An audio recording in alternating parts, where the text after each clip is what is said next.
start.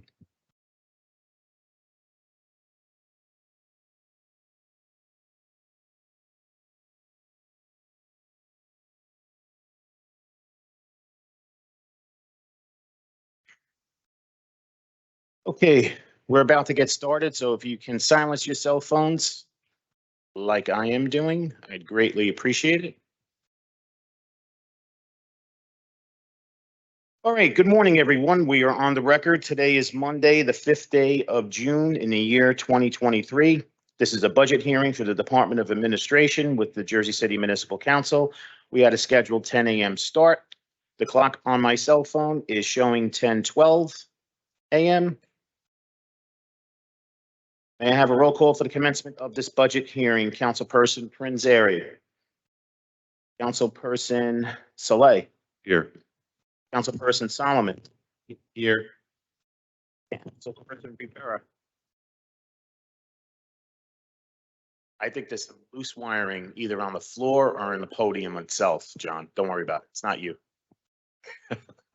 And Council President Warnerman. Here. Okay, very good. So we have 5 council members present at 10:12 a.m. In addition, at a time of its preparation, the notice of this meeting was similarly disseminated on Friday, May 26, 2023 at 3:10 p.m. and a reminder was sent out on Friday, June 2nd, 2023 at 4:30 p.m. to the mayor, municipal council, business administrator, corporation council, local newspapers, so I can certify as to our total compliance with the Sunshine Law.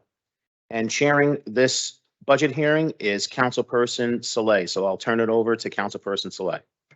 Thank you, clerk, and thank you all, both in attendance in person and online. Thank you. We are about to do the Department of Administration budget hearing. May all those present from the administration introduce themselves and go through the packet.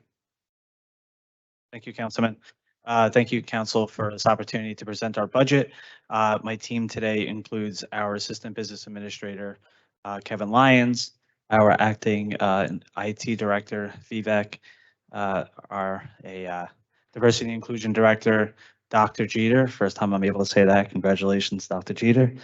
And then from our municipal council, our municipal courts, rather, we have our Director, Wendy Rizzoli. Also here from the finance team, we have Finance Director, Assistant Finance Director, Senior Fiscal Officer, and a Mayor's Aide.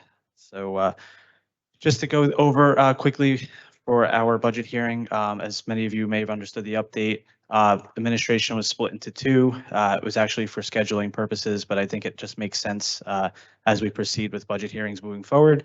So my divisions and offices are being presented today, and then on Thursday we'll come back with HR's director and leadership and present from their side of things. So today we're going to go over some of my divisions and offices. Our department's a little structured a little differently than most because it's kind of, the business side of government. So with that, it's not necessarily defined divisions that are split into functions. It's multiple disciplines kind of wrapped together. So I'm going to go through that together. If you go into the second slide, basically presents that, myself as the business administrator, and then my divisions and offices include, as I mentioned before, IT, communications, internal audit, diversity and inclusion, human resources, tax abatement and compliance, and the municipal court. For today's purposes, I thought it'd be important to start off with apples to apples comparisons. So on sheet 3 here, you'll see all of my existing offices and departments, and they're being compared from 2022 to 2023. And you'll see here that as an aggregate, we did have a reduction of 1.5 million. Some of that's operating, some of it is salary and wages as we go through it. And what I did as a breakdown on the following sheet provides, as many of you remember, we did have some of infrastructure still in the administration last year. So what I did there was I showed how if you compare the numbers in the budget document, you'll see that there is also engineering and architecture that were involved in my budget last year, which are no longer in this budget. Those numbers are substantially larger. Engineering was 7.8 million and architecture was 870,000. So I didn't include those in my cost savings because that, although I'd like to take credit for it, it was actually a restructuring and I didn't cut my budget by 50%. However, we did get close to 11%, which was pretty close to the mandate that we had asked the departments to include. Going on to our first office, which is my office, the Office of the Administrator.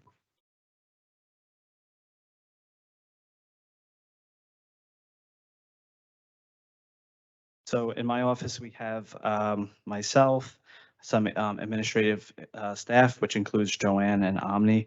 Omni's front office operations. Joanne is back office operations. Off to the side of me, we have David Diaz. He's been with us about 3 or 4 years, and he helps me with all of our special projects. And then if you go under me, you have my assistant BAs. We have Chanel Robinson, who is an assistant BA, and she's assigned to HR, risk management, and labor negotiations. Greg Corrado, who's tasked with communications, production, media, and help with IT. Kevin Lyons, who's here today with us, assists with our council meetings, but also is involved with HEDC, recreation, and HHS.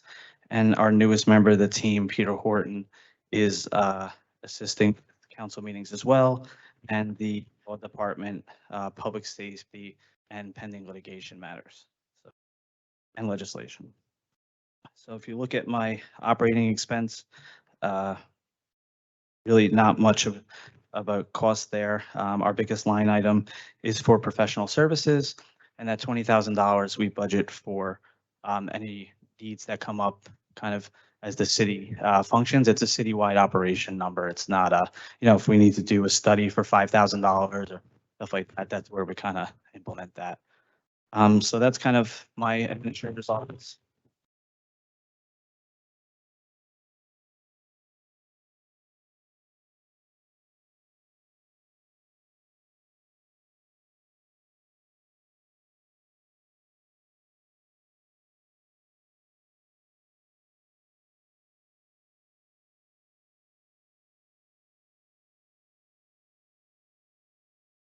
So that's the overview of my office, the business administrator's office.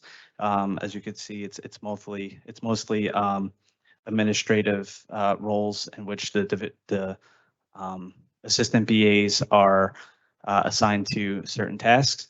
There is, according to the Faulkner Act, one additional assistant BA spot that is available. I'm not asking for it to be budgeted. I think maybe as the departments expand or the administration or the council decide to, reorganize government, in that event, we may ask to include that, but at this point, we're not going to.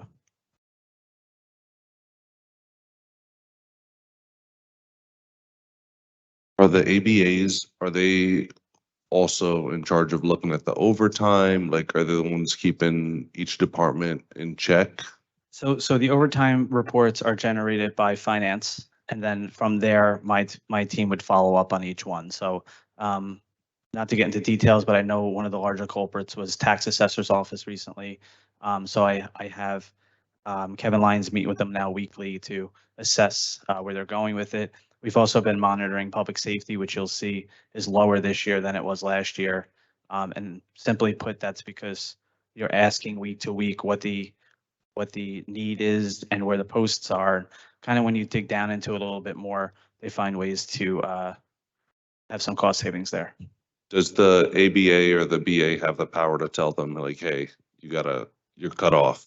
Like what are your powers? Is it just monitoring, or is it just like, hey, we're gonna, So the way turn off the spigot? Yeah, so the way it works, and finance could confirm, is that I would put a mandate out that no overtime is allowed, right, at a certain point. If overtime is incurred, so just example, if I say employee A cannot work overtime anymore and they stay and they work overtime, right? It becomes a disciplinary issue because through union contracts, you have to pay if the employee, for fair wage laws, we do have to pay it out to the employee because we don't want to hurt the employee. And then we would take disciplinary action on the leadership. Thank you. Also, just adding to that, any director, division director, or any manager for that matter, that knowingly over expends a budget, it is a third-degree crime. Not prosecutable, but just put them on notice that, yeah, we're not coming in with cuffs, but it does set the standard that, you're knowingly violating terms. Thank you. Any questions from my council colleagues? Thank you. If I could proceed, following division we have is communications. This one is overseen by one of our assistant BAs, Greg Corrado, with the help of Stan Easton, a longtime employee of the city. Stan kind of oversees the day-to-day of the operations of those teams. We have on the line there, we have 7 employees, including Stan would be 8, and then 5 of them are assigned to audio and the visual teams, and 3 of them are assigned to print, which would refer to any news inquiries, any requests from the council or from the directors for flyers and posters and all that type of stuff. Most of the employees, with the exception of 2, have been with the city for more than 5 years. So we're building a good team there that, potentially with experience, we'll just keep getting better at our visual media and our print operations. We do use some of our translation programming from a different department through Stacy. I know that was a question from the council president last year. How can we commingle some of those? And we'll talk about it with the courts later. But we do use some of her services for translating the print that we need for the members of the public. If you look at their communications lines, I just put some notes here on the bottom. 306 and 312, there was a assignment issue, so we changed it from one item to the other for the contract. 406 was not utilized last year, so we took it out. And 407 was a one-time purchase of some cameras and equipment that we needed for photography that we won't have to budget for a few years. So.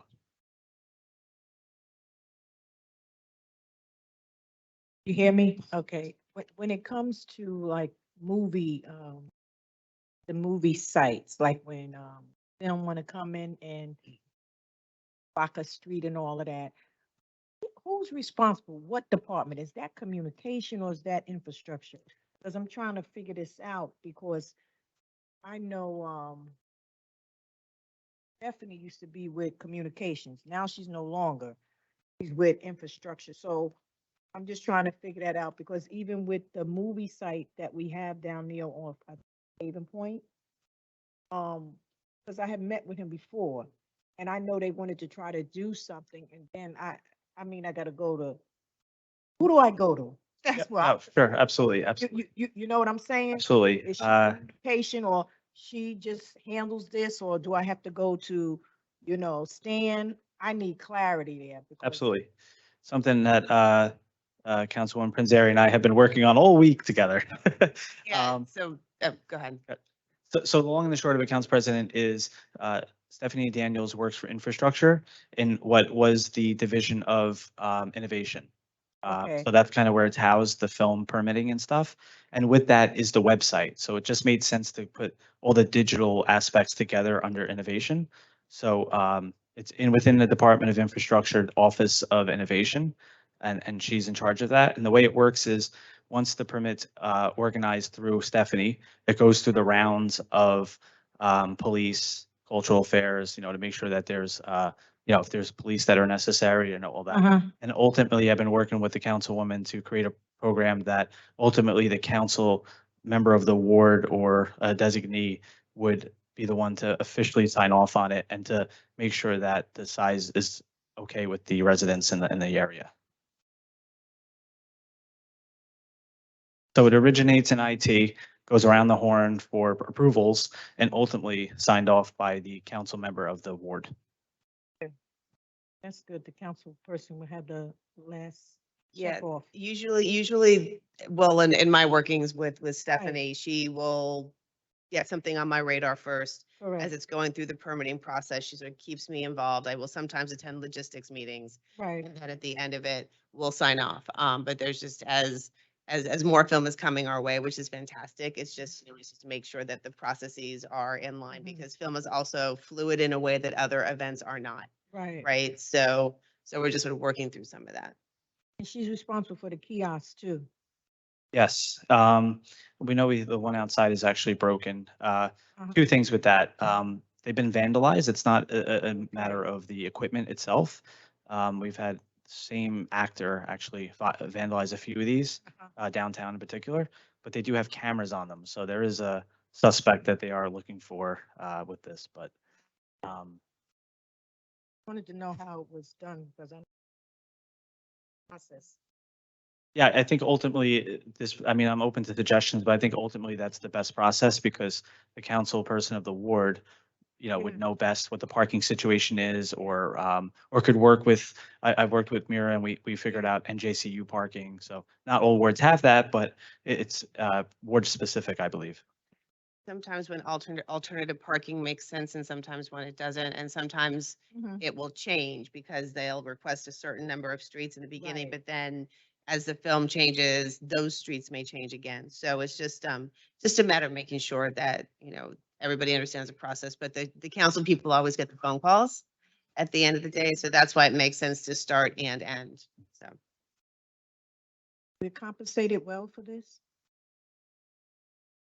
it, I mean, I think that's kind of I would say generally, yes, we have conversations with non-partner partners. We have conversations with neighbors. Okay. Film Scouts will speak to people in their homes to utilize the space. Obviously, that's something that Right. we as a city stay out of. Right.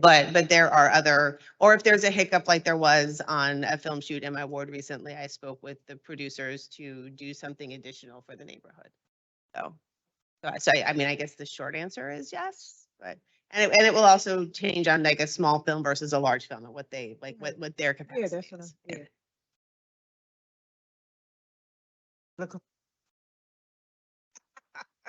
Well, actually, film revenue is up, I think, by like 3 times this year over last year, Oh, so, good. yeah. Good. It is, and we Like always make that. sure that we have our off-duty payments in advance because the cities Correct. bear those costs. Yeah, we have to. Which, going back to public safety, is why we need to implement some sort of credit card system, because. Yeah, that's true though. We have to get to that level. Even with the fire, department, we just have to. I would say also, if we do implement credit card system, that we'd have to do it in advance. They'd have to pay in advance so that all the funds clear because people can dispute it and, stop it and all that other stuff. Yeah, I mean, Okay. I agree. I think it happens the same case sometimes with checks. Other than security deposit or whatever, that's cash in hand type of thing. Yeah, those are concerns that we have to. Yep. Uh, the mechanism for that is that they wouldn't be allowed to do business with the city anymore, and it is a very desirable film industry here in Jersey City. So.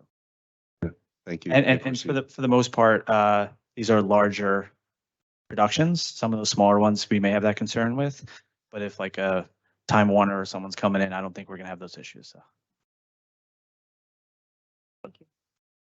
Moving on to utility management. This is the easiest one for me to present every year. So long and the short of it is, years ago, the city did have a water department, or Sean was here. I don't know if anybody else was. And essentially those were pensionable employees that we didn't want to hurt at the time. So as they transferred over to Suez and now Viola, they stayed city employees, 100% reimbursable. So simply what they do is they're city employees that we pay, and then the check comes in to fully reimburse them. When I started with the city in 2013, I think there was 5. Now there's 1 left. So once this individual retires, not forcing him, but when he chooses to retire, this will no longer be seen in the budget anymore. It's the one guy left. Just the one guy, yeah. Martin Cleary, yep. Just every year. True. Every year it's the one guy, yeah. I think a few years ago, a few of them left together. Yeah. So we have one individual left here, so.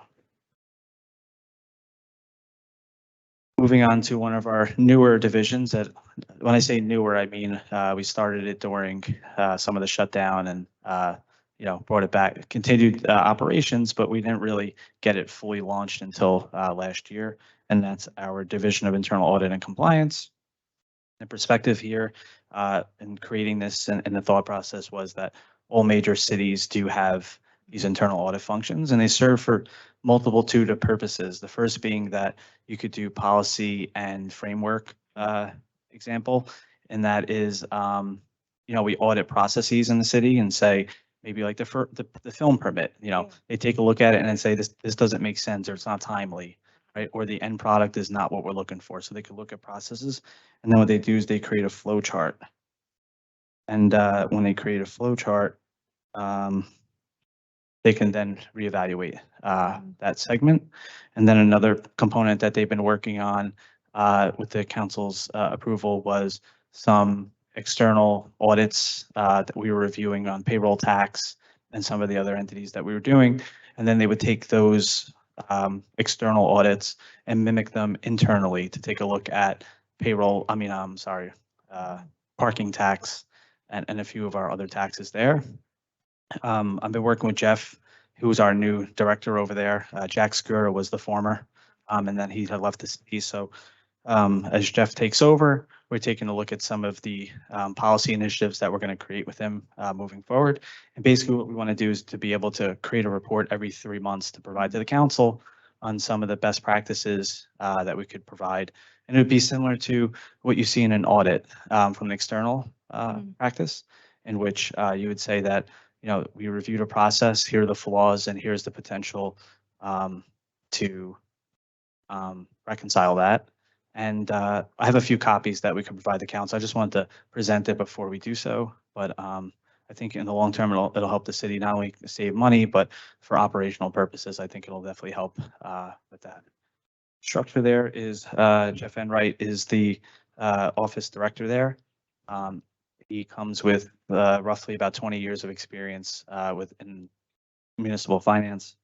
I know last year, sorry, did you want to go over the? Go for it. Basically, an audit over the vehicle usage in Jersey City. We've purchased about $15 million in new vehicles over the last few years. And, I asked for it and I really haven't gotten an answer Okay. to where all the vehicles are and who's allowed to use the gas, who's not. And are the auditors also going into the automotive division to make sure like the purchase orders that are coming in are, accounted for, and just accounting for this huge expense to the city? Yeah, I thank you for that, Councilman. So we have put some mechanisms in place. First one being the GPS that was mandated on all the new vehicles as we move forward, and as well as the gas buoy system. So the way the gas buoy system works is if you're going to get gas on a city vehicle, there has to be a chip already on the city vehicle. And then when you go to get the gas, you have to put your employee ID number in. So it's a double standard there to make sure, A, it is a city vehicle, right? Not that I would do this, but if I put my car there and hit start, even with my ID number, there's a magnet that won't register, right? So it's important that we do that, and those magnets are provided, through purchasing and then to automotive, which can be audited, right? So I just know there were a lot of abuses during COVID that happened, and irregular gas usage when the world was standing still. And, just if we could look into that. yeah, definitely, we could go backwards and take a look at it. And we could talk offline if there's anything in particular, but I think we have new practices in place that'll curb some of that. And all the new vehicles have GPS. So if there is a violation that occurs, and being fully transparent with the council, sometimes I do checks myself. I'll be going to a meeting and say, well, why is this vehicle here?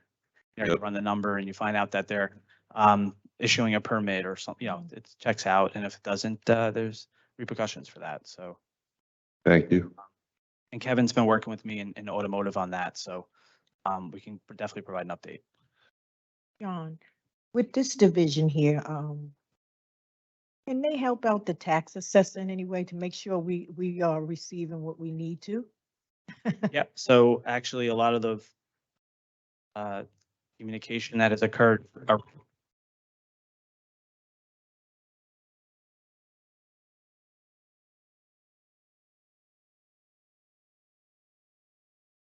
You're good. I believe it's a loose wire underneath the dais. Oh. I'll just speak louder.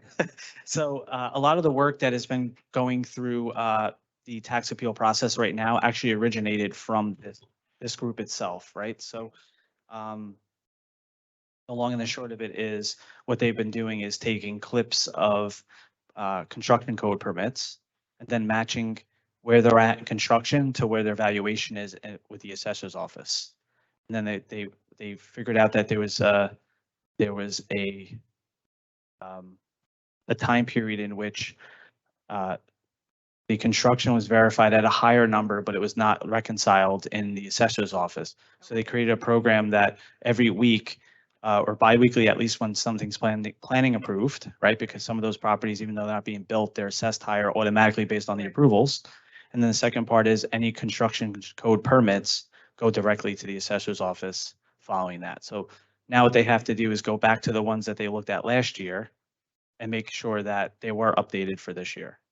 They've been working on that. I'm working on that. Yeah, some of the, I think the valuation had increased just about $1 billion extra this year because of the work that they've done. Right, because I could just see we missing money. I don't care. We are when it comes to the tax assessor. So I think that has to be like our focus really, because because we are valued based on our land. We really don't have no big revenue of the city, and the ones that keep getting hit is, pretty much homeowners, taxpayers, And so I'm just trying to always think of how can we make sure we receiving all the revenue we're supposed to receive here in the city. And I know the tax assessor office is really important in this area. So I think they need all the assistance that they possibly can get to make sure we're receiving all the revenue.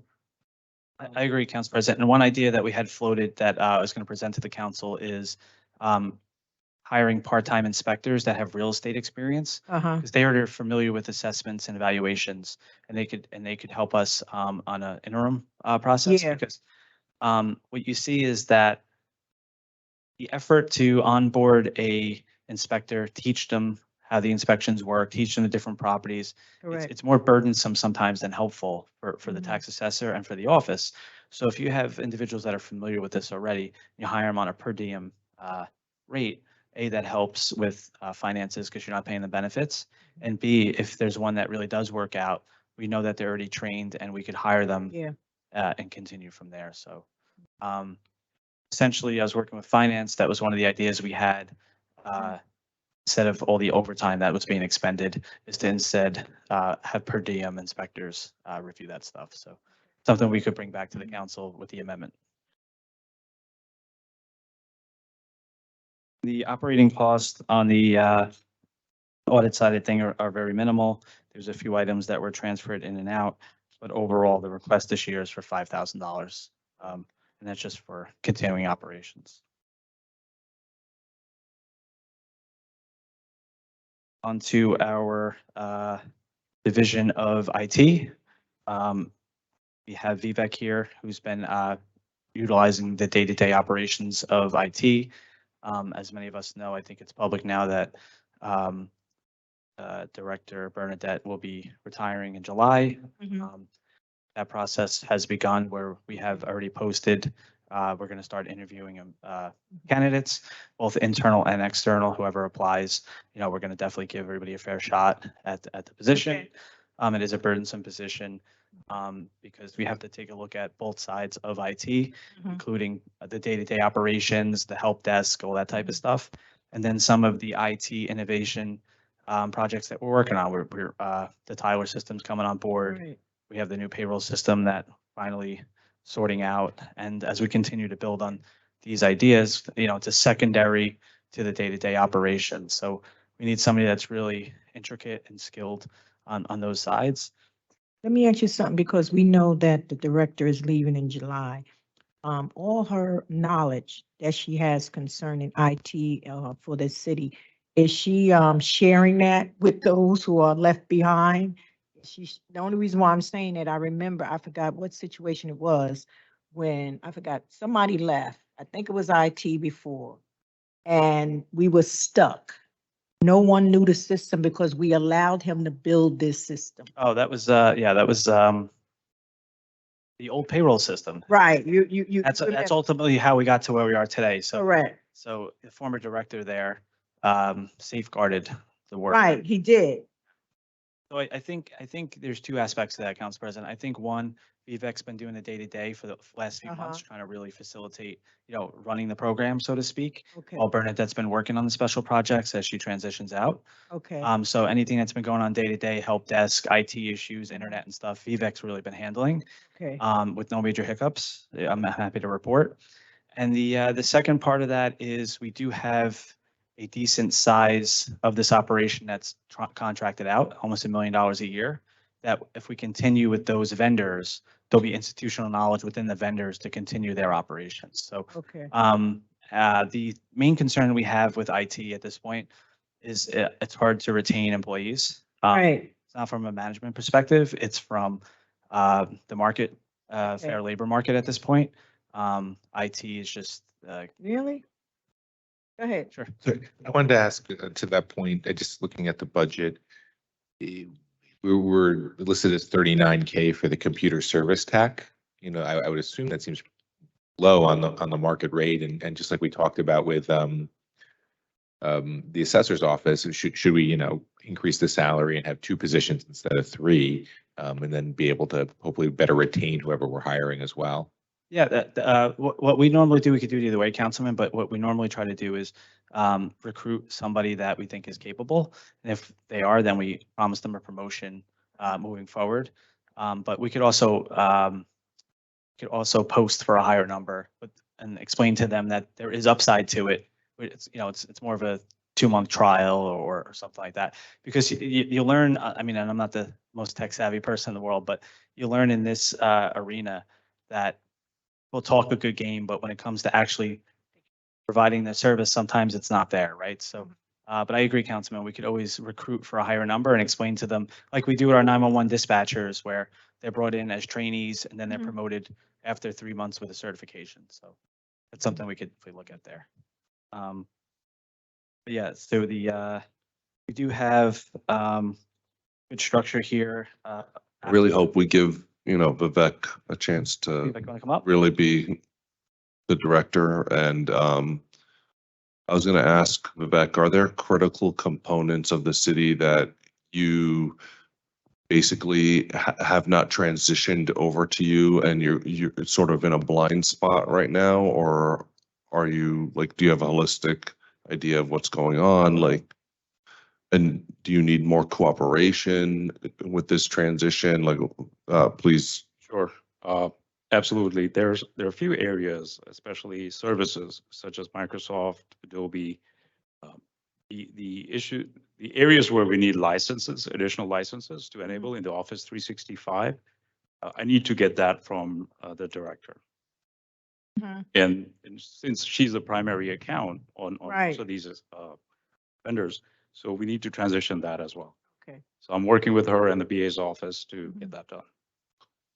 Okay, I don't want like for Bernadette to retire and then us to be caught with our pants down, basically, and I can't go into my Outlook and can't do anything. Exactly. So, Right, that's the. That all the licensing and all the admin functions are transferred over much prior. I mean, I know it doesn't sound like a lot of time, but we do have a few weeks, and something like that could take an hour or two. So Right. we'll definitely work on. sure, I have to go, so I'm gonna hand it over, Council President. Go ahead, John. And one of the big things that we've been working on from a key initiative here at with IT is public Wi-Fi within our public buildings. Mhm. We have it launched here in City Hall after some hiccups, but we got there. And we did use local minority contractors to fulfill that. They provided good service, so we're looking to then expand it with that same vendor on state contract to the other facilities. I know that Central Avenue will be geared up soon for the seniors. We'll initiate it there, and I think it's a good thing. I know there's some conversation about having it in some of the parks. When it comes to that public side of access, it's a little bit more complicated, if you will, or complex, because you have to safeguard the public and the children from certain access. But eventually, that would be the second phase. That would be public parks as well.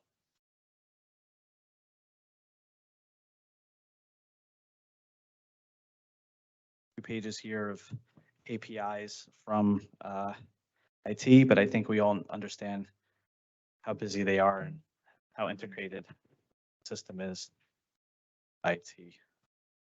And another aspect before we finish with IT is cybersecurity. We've been doing a really good job on the cybersecurity side of things, thanks to Vivek and Bernadette and some of the outside vendors that we've been working on. I don't want to say too much more on that other than we're doing our best to safeguard the city. I want to challenge anybody to When it comes to our security, when it comes to public safety, do they work together with our IT? Because every time they come to us, it's always like, they got this system that nobody else can get into. I'm Yeah, just so- wondering why public safety feel like they have to, have their own system.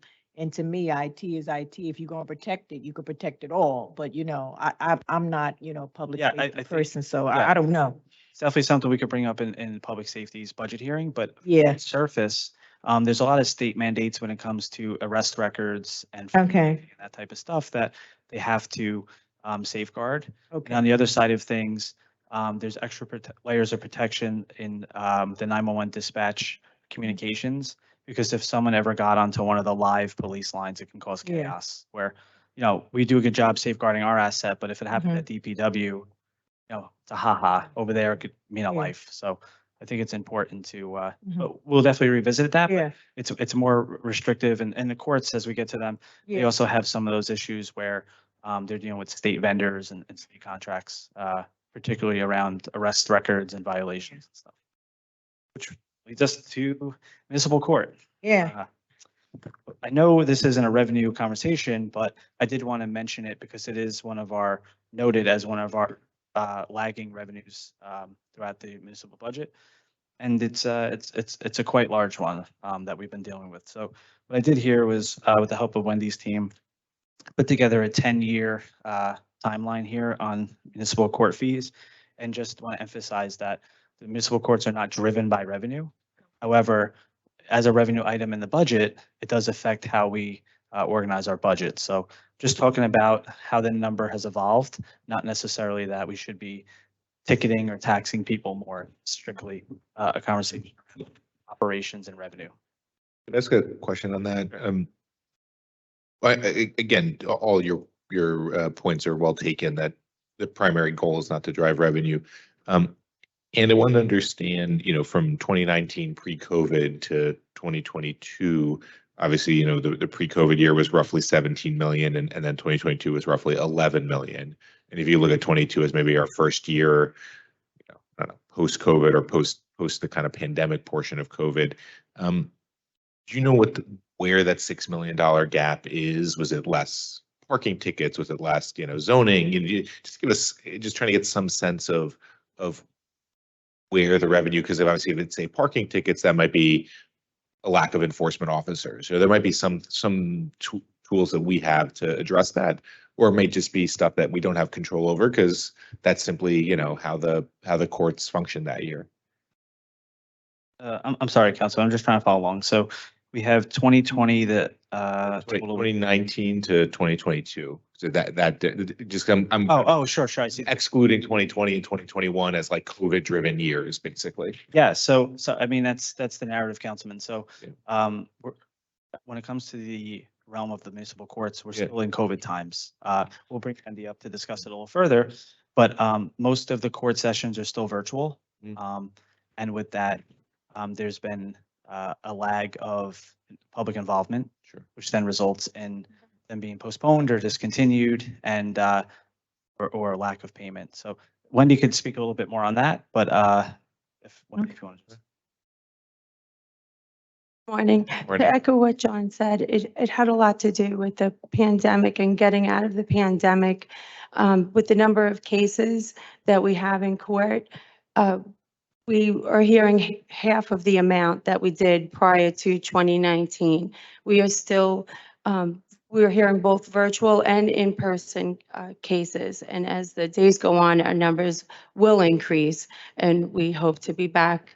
But right now, we're still under the state, and we're trying our best to get as many people in as we can. We're opening up.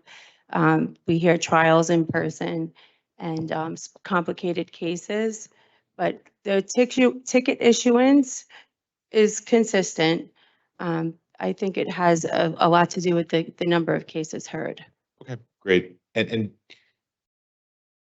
are we sort of on track to work through that backlog? or- Yes, Okay. absolutely, absolutely. And we're adequately staffed with data entry, so we're entering tickets as parking enforcement and the inspectors, law enforcement are issuing, we're entering.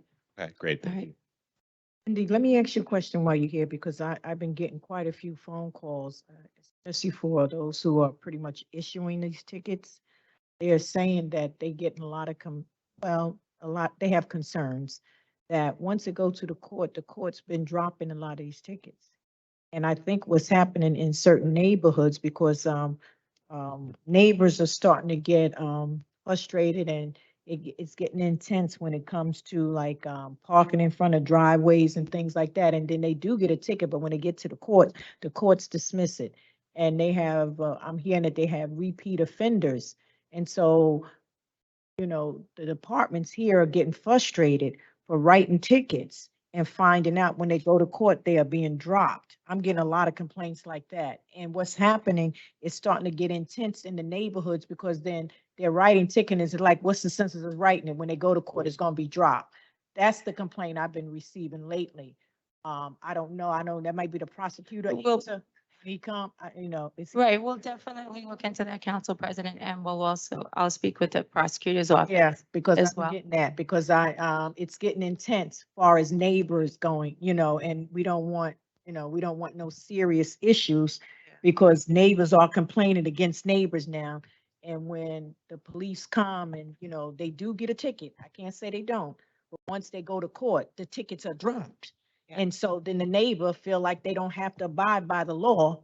And so they continue to do, or, do what they want to do. And so it's starting to get intense out here, I'm telling you. So I Go ahead. am hearing the same complaints Right. from constituents for driveways, also scofflaw in front of fire hydrants, which is a big concern. We've had a lot of major fires over the last couple months, but also tickets being dismissed for like from some of the quality of life issuing. So, not keeping yards cleaned, Yeah. not keeping vacant lots cleaned, not disposing of trash properly. And again, the same kind of complaints. So, obviously we don't want to be punitive, but we can't let people do whatever they want, because then it just exacerbates the problem, and the neighbors are fighting against each other. So it's not healthy, Yeah. like from a health perspective or from like a mental Understood. perspective. I'll definitely follow up with the prosecutor's office as well as the judges regarding this issue. Thank you, Wendy. You're welcome. Any other questions with court? Thank you so much. Two things on that, Council. One is we do have the municipal prosecutor coming, so that's definitely something we could bring up with them. But what we do see sometimes with these cases is that they're plead out. So they do pay something, but maybe it's not to the effect of what the neighbor or the fellow residents feel should be fit. And it's definitely a conversation we could have. And then the second aspect of that is with respect to the judges, although some of them do rule the dismissals based on technicalities, or ultimately the prosecutor is the one that usually presents the case to the judges. Mhm. And So I guess for my purposes, these are people that are repeat offenders, because I Correct. get Exactly. from the same Exactly. addresses. yeah, So I agree. What we see is that, a repeat offender has 5 tickets and they plea out to 1. And it's not acceptable to the people that they're harming Right. in the process. Getting intense out here, I'm telling you. The second aspect of that, we're not sure when the state is going to mandate that all court comes back into session. what we see is the majority of the absenteeism of the cases results in online, whether they have technical issues or they feel they don't need to show up. So what I'm looking to do is look at neighboring courts and see what their caseload is. And I think there's an opportunity that, you know, if we're doing 40 cases a day, but 20 are absent, we're only doing 20 cases, right? So that doesn't help with A, the backload, as Councilman Solomon said, and B, operations. So I think we may have an instance where we'll mandate that the judges take 60 cases or 70 cases to try to get back to that 40 number that would be in person. But again, before we do that, I think it's important that we have the conversation about the dismissals. Minor thing, in the presentation packet, I think both municipal court and DEI, the first page of the budget was missing, the salaries and wages. Oh, okay, okay. In this packet. Okay, Yeah, so if you guys can send that over to us. I'll recirculate it, Council. Okay, yeah.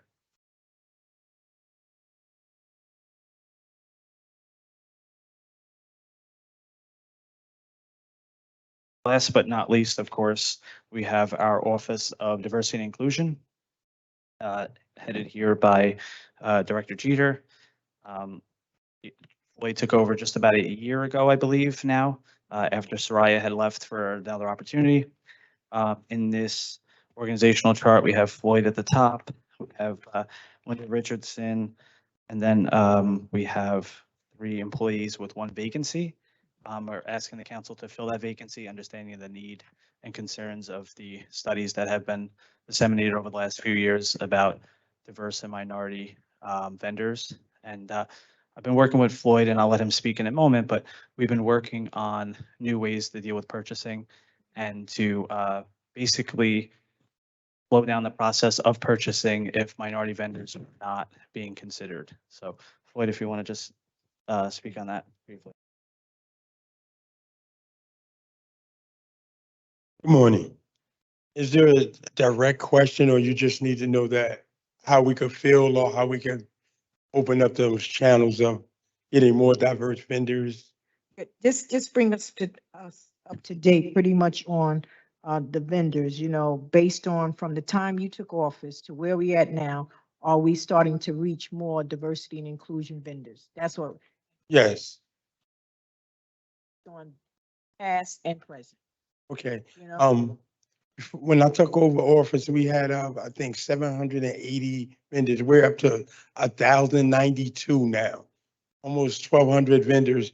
We also joined the African American Chamber of Commerce, New Jersey, New York, Minority Supply Diversity.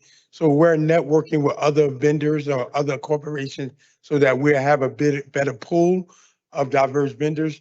And we're networking with them. We're going out to events.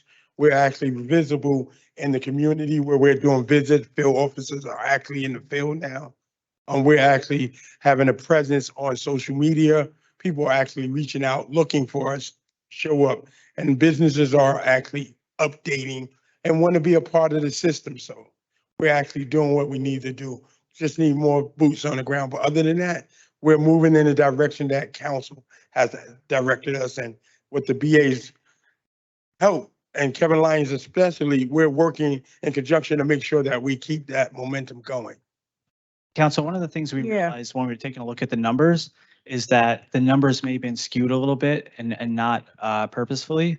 But we did have a large portion of minority vendors that were not registered as minority. Right. So Floyd's going back to each section of those as the purchasing is done and making sure they update their minority vendor list. And, you know, if they're not a minority vendor, that's fine, but they have to identify whether they are or they are not. And that's important that just through fixing that data, we'll see that we do do a better job at some minority vendors and purchasing that was pre-qualified prior to any of the data that was released. And also, under Metro, thank you for that. We actually, with those, when we start actually getting them categorized right, we see that the numbers are going in, the city actually doing better with the diverse spend, which is something we're really looking forward to. So we actually got goals, projected goals in place.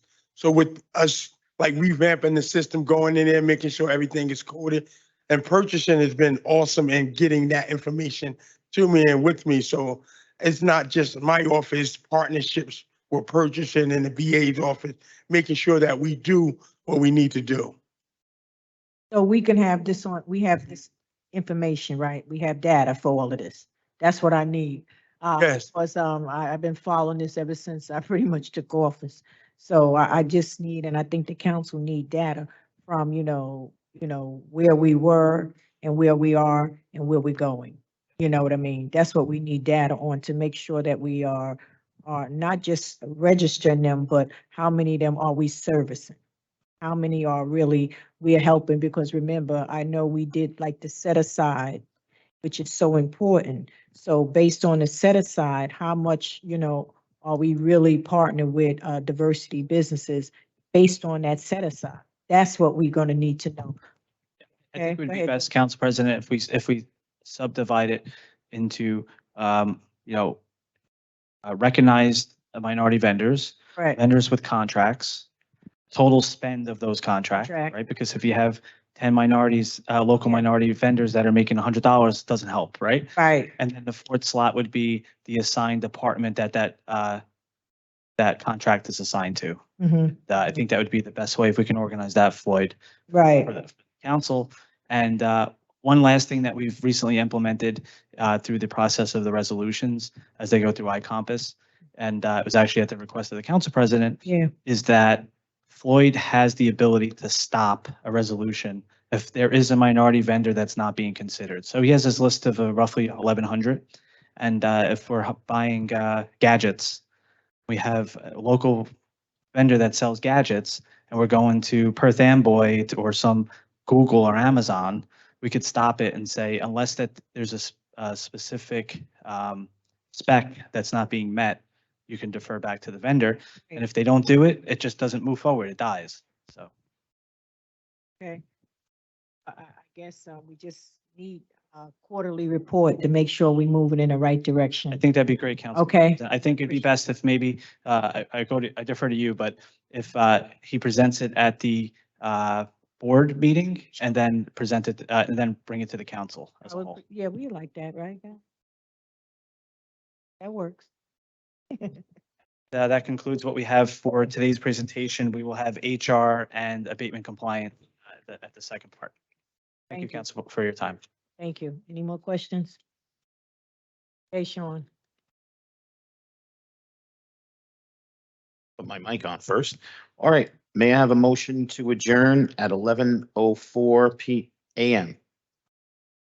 Motion made by Councilperson Prince Airy. May I have a second? Second Second. by Councilperson Solomon. All in favor of the motion to adjourn at 11:04 a.m. All council members present, please say aye. Aye. We are out of here at 11:04 a.m.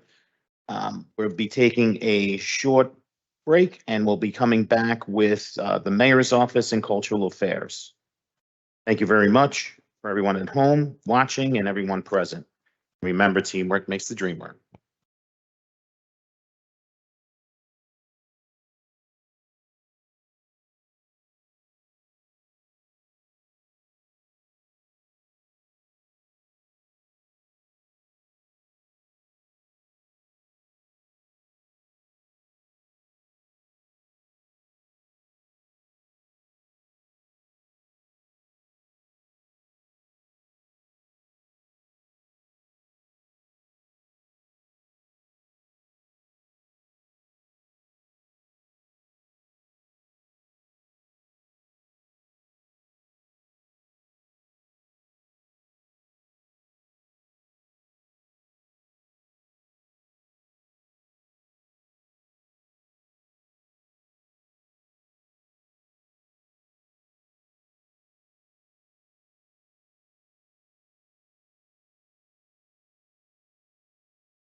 Okay, we're about to get started. So if we can silence our cell phones. We get right back to it. Okay, good morning, everyone. We are on the record. Today is Monday, the 5th day of June, the year 2023. This is a budget hearing for the mayor's office and cultural affairs with the Jersey City Municipal Council. We had a scheduled 11 a.m. start. The clock on my cell phone is showing 11:23 a.m. May I have a roll call for the commencement of this budget hearing? And the lone council member present is Council President Waterman. I know we are going to be joining us will be Councilperson Prinzary and Councilperson Solomon, correct? Councilperson Solomon's gone? Okay. So just Councilperson Prinzary will be joining us. So with that being said, I'm going to turn it over. Oh, no, not yet. Sorry. So we have one council member in attendance at 11:23 a.m. In addition, at the time of its preparation, the notice of this meeting was similarly disseminated on Friday, May 26, 2023 at 3:10 p.m. and a reminder was sent out on Friday, June 2nd, 2023 at 4:33 p.m. to the mayor, municipal council, business administrator, corporation council, and the local newspapers, so I can certify as to our total compliance with the Sunshine Law. And I will mark Councilperson Prinzary present at 11:24 a.m. And I'm going to turn it over to Council President Waterman. Let's continue. Go ahead, Christine. You can, Wait, Phil, just have to have the mic on, sorry. Thank you for having us, Philip Dees, Mayor's Office. So the Mayor's Office is the executive branch of local government. We have 8 employees down from 10. The Mayor's Office is the executive branch of our local government. We're down to 8 employees led by John Manila. We coordinate and collaborate with all city departments and agencies, as well as the city council. Mayor's Office confers with residents, local businesses, and other key stakeholders to set forth various policy, laws, and regulations to move the city forward.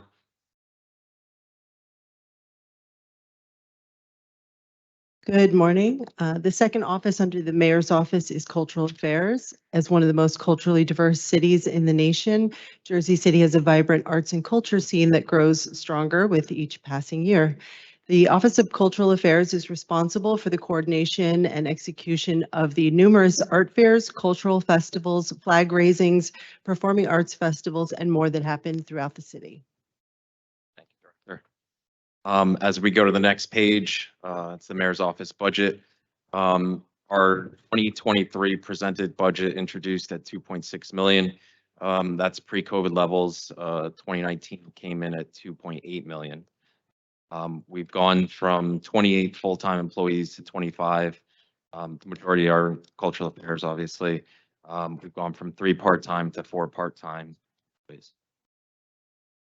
The next page is the table of organization between the mayor's office and cultural affairs. I've left actual org chart from the mayor's office with you. Councilwoman, I don't know if you have one.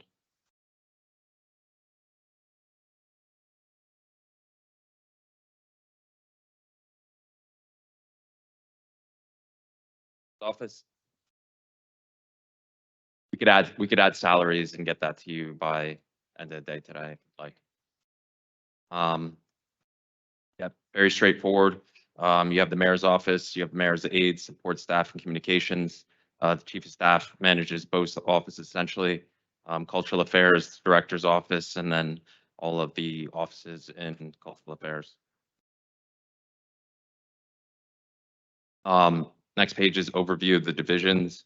The mayor's office is responsible for communicating with departments on key city initiatives. We coordinate with key partners inside and outside of the city on matters of importance. Coordinate with the Department of Public Safety, Office of Emergency Management, Department of Health and Human Services to help manage emergencies and reduce and help educate the public. And we work with the BA's office to manage the city's priorities. Cultural Affairs is responsible for facilitating special events and community relations. We're responsible for permitting and working with constituents to ensure the proper use of city property for public events. We are responsible for programming at the Bethune Center and the Jersey City Mural Arts Program, as well as the administration of the Jersey City Arts and Culture Trust Fund. And we create and maintain relationships with arts and cultural groups and organizations throughout the city to promote arts and culture. The next page are some key initiatives that we surpassed last year. Vision Zero had 0 traffic deaths in 2022. We did so by opening up spaces, closing roads, and finding ingenious ways to slow down traffic across the city. The caveat was there, only the roads directly managed by the city saw no deaths. Unfortunately, New Jersey, the state as a whole, saw just as many deaths and injury in 2022 as the rest of the country. So the state could learn some of these policies from us. Next key initiative was the City Hall Annex and the Public Safety Headquarters. Public Safety Headquarters was the 4th and final building, centralized emergency services and one-stop shop for the constituent services. And hundreds of city workers are now in the area stimulating the local economy. One of the last big key initiatives for the mayor was in major investments in the parks. Jersey City was the first in the state to establish an open space trust fund. And the city's allocated nearly $3 million for widespread park upgrades in the past 2 years. Key fact here is 98% of residents live within a 10-minute walk of a park, which is pretty amazing. And in 2022, Jersey City rose 10 places to 36 among the nation's 100 largest cities in the Trust for Public Lands Park Score Index. Next slide is the mayor's office again. We did achieve a 15% reduction in our budget. 14%, $175,000 came in reduction in full-time staff, and other miscellaneous items, smaller items, helped us also get there. Next one is Culture Affairs budget. So for our key initiatives, I did pass out our year in review, and I think probably the biggest things to point out are the first administration in 2022 of the Jersey City Arts and Culture Trust Fund, and that public events have seen an increase, and we had a projected 20% attendance increase at public events, and that's pre-pandemic numbers. So I think the takeaway is that our public events are coming back across the city and coming back and exceeding pre-pandemic numbers. For our budget this year, we have a 17.75% decrease. Most of those decreases come from the events and programming budgets across all of the events.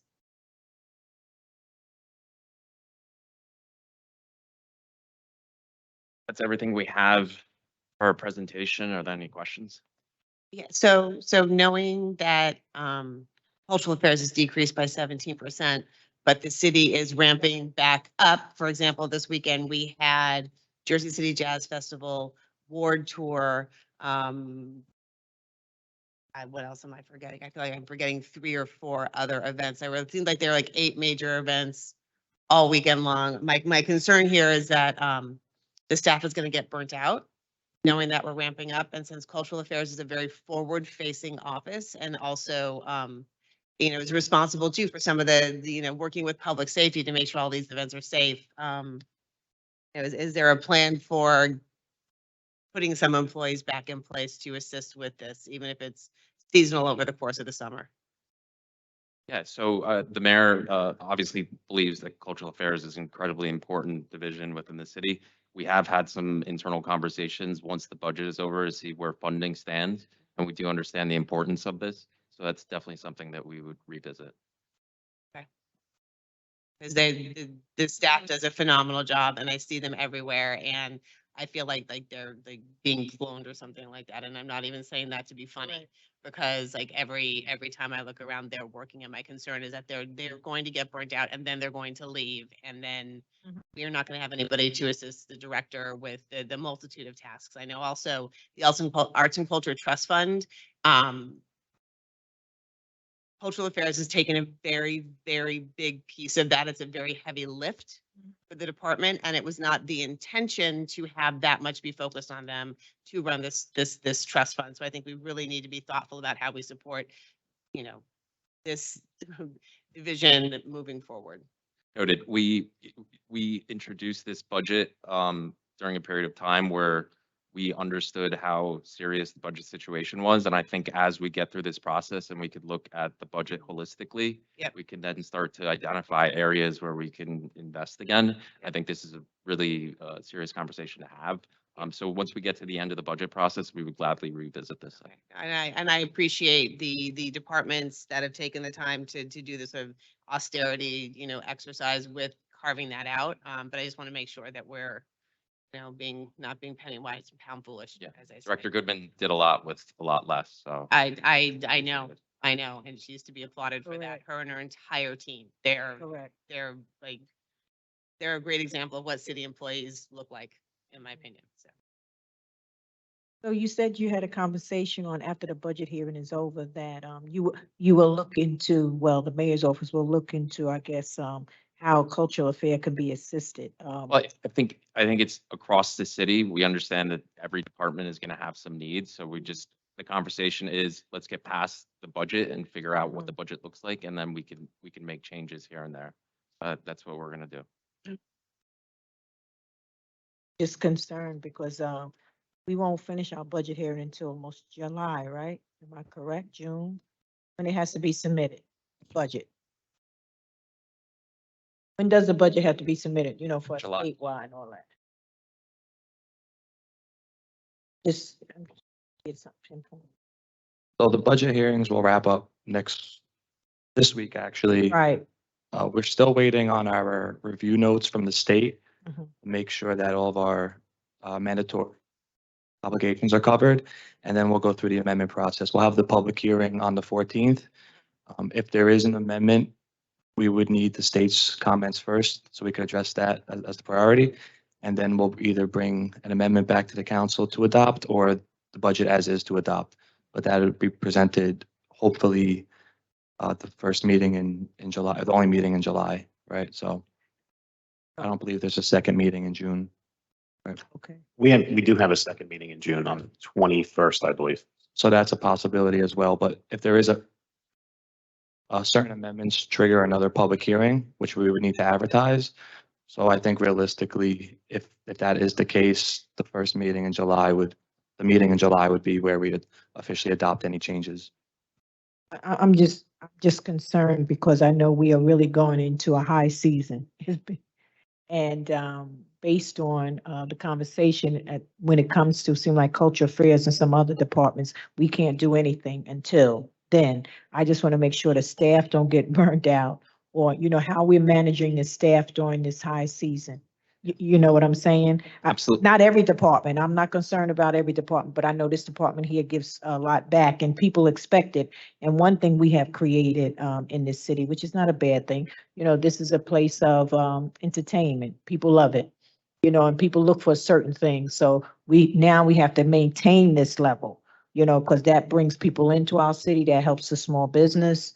You know, it is a domino effect here, and culture affairs really is a huge department. I don't think sometimes we really look at it like that, but it's really a serious department because it brings people in, and when it brings people in, then the small businesses, are fortunate to increase with revenue, not only at the city, increase with revenue in some way or another. All right, so I'm just concerned because we're going into high season, and I know this budget is not going to be finished till really mid-July or something like that, but we're going to pass the 4th of July, which I don't know if there's fireworks going on or nothing like that, because now people expect it. You know, we done created something here, and so how can we even meet that need? You know what I mean? It's a lot we created, and so now we have to figure out how can we maintain it, because certain departments will continue to need the help and others will not, and that's just the truth. Yeah, and to that note, Jersey City is a victim of his own success. And perhaps there's an internal employee that we can move and look at it that way to help the budget. So that's a discussion that we could have offline. Mm-hmm. Like I said, I'm concerned this is high season and they're everywhere. We can't burn that staff out. That's our concern. We just can't. And like, you know, Councilwoman said, there was like 2 or 3 events this weekend. I know I was out, she was out, and we did sing Culture Affairs out. And it's the same employees. And I'm grateful that it seemed like they're very pleasant in their job in spite of, you know, they really are. So I just want to make sure some way or another we cover them and to me, that's serious now. Are we doing anything for the 4th of July? Is anything coming up? Yeah. If you'd like to know what's happening with July 4th, Mhm, yeah, we're gonna have a full day street festival with family activations and the fireworks. So Okay, full day festival without the concert. okay. But it'll be a festival, but we'll still have the fireworks. We still expect 100,000 people. The reason why, because I know the public is watching too, and they probably want to know what are we doing for the 4th of July? Because normally we have information out there, this one coming, that one coming, everybody getting geared up. But this time, the 4th of July will really be based with families throughout the city. Okay, and we would definitely have the fireworks. So that's probably the best way to go, really. So no, that's my concern with Culture Affairs. I see them everywhere and it's not stopping. If anything is increasing. And so I just hope, you know, you look into it seriously, that if there is a department that need the manpower, it is Culture Affairs. All right. And another thing that I saw too, though, when it came to salaries, and I'm looking at this director salary, division director, this is the second one I've seen that is at a certain salary, whereas I've seen other division directors, they're a little higher. Looking at Ms. Goodman's salary. Hers is lower. That's my whole point.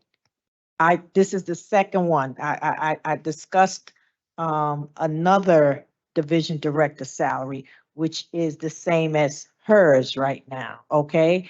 But when I look at other division director salary, they are higher. And my concern is, as much as this division does, why her salary is not like a little up, like 10 or 15 more like the other division directors. Somebody from finance wants to speak to what division directors' You know what I'm, ranges are? So, in last week's meeting that came up, and, when we were putting together the budget and we worked with human resources on putting. right, I together gotta deal with them, right? And putting together a salary range. Division director salaries were structured last year within tiers. And that certain division directors that had licensed professional, positions would be tiered at that range. So division director salaries range anywhere from $100,000 to $150,000.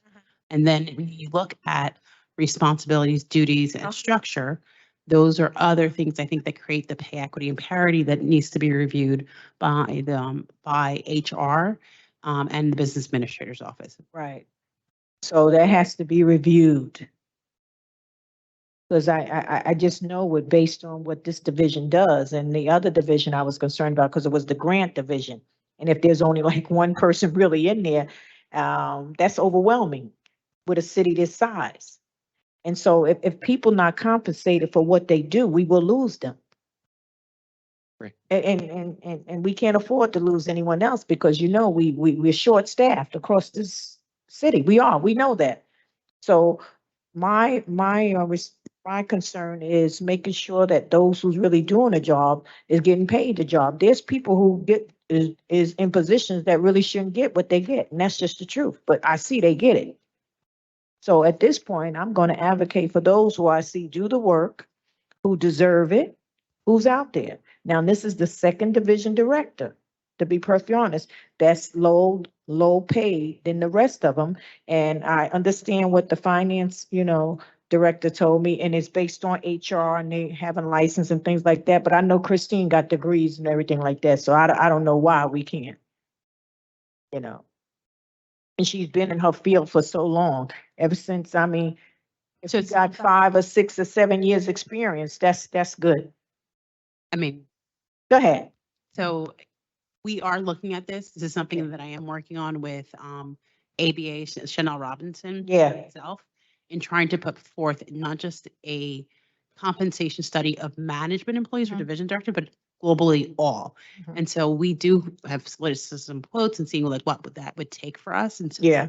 the mayor's office and business administrator did give us the green light to start doing that fact finding for us, because it's just not about the spot basis planning. Right. Where I understand your role in regards to advocacy, and I do think that Christine does an amazing job. Mhm. We have to fiscally sound the budget and make sure that our management employees Yeah. are equitable. And so we do have something that was presented to us, and to do a management compensation study, we were quoted $400,000, and that's Mhm. not in this year's budget. Mhm. So now we're trying to figure out ways, okay, what do we carve out? What do we don't carve out? Right. About 400 management employees in the city that have different type of pay. Mhm. And I am looking to structure and update Yeah. our codes and positions and so on and so forth.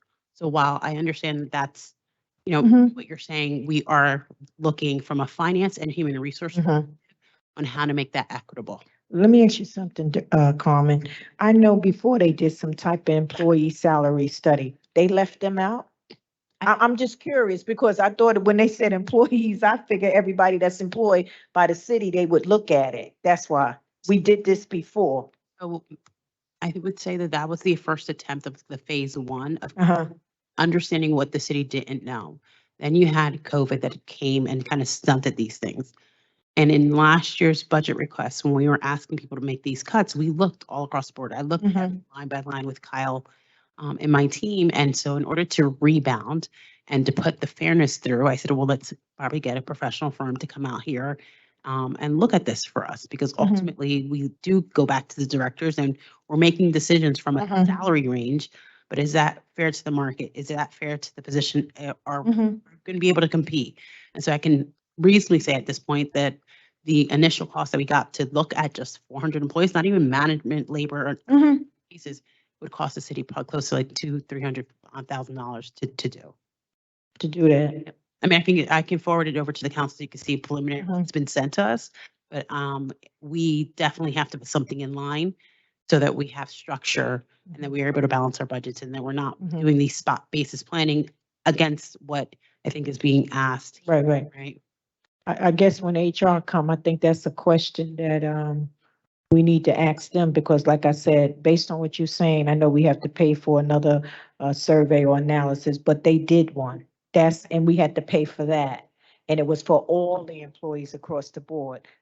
That's before you became director, so they need to answer exactly what became of that survey. This was when gentleman was here, and I don't like to say nobody's name because I know this is all public. You know what I mean? So I want to know what happened with that analysis, because remember, there was always discrepancy with people's salaries, period, throughout the city. And so we paid for that then to have an analysis. And so now, we got to do another one, and so that's just my concern. So I want to know what HR did with the first one. Where was the results? It should have guided us somewhere.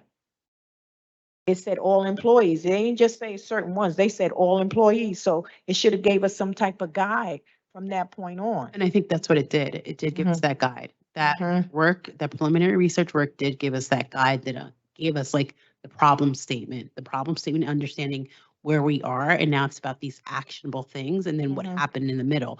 When you really look at that conversation, that was 5 years ago.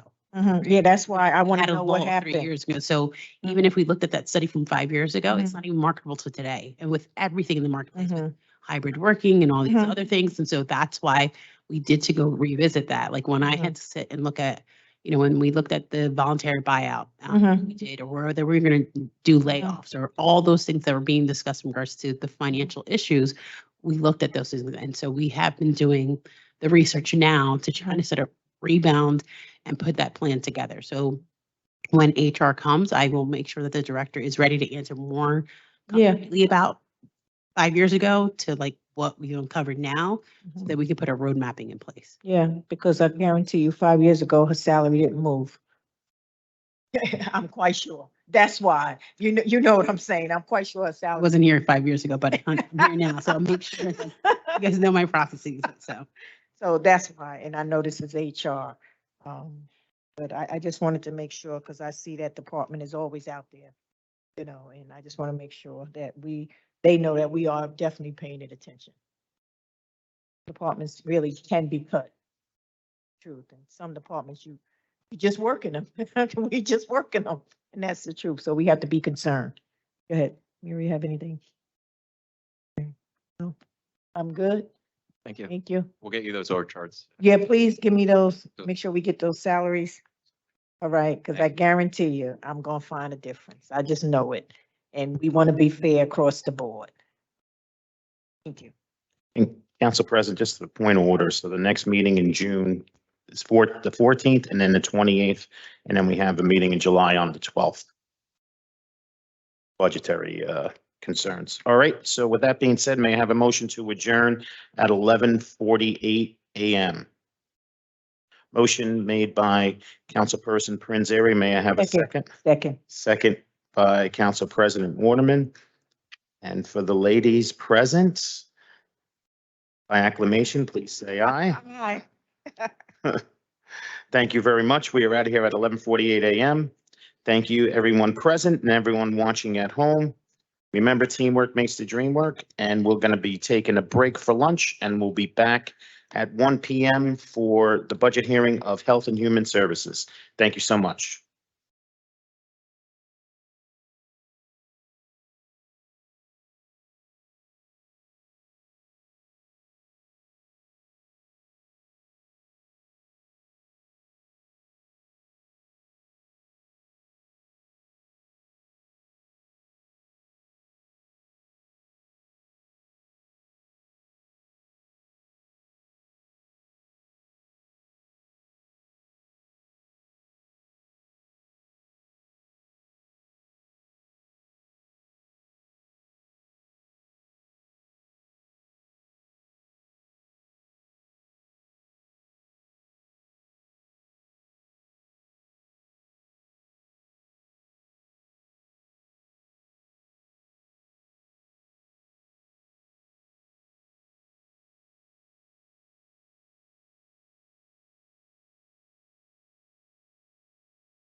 Okay, we are back on the record.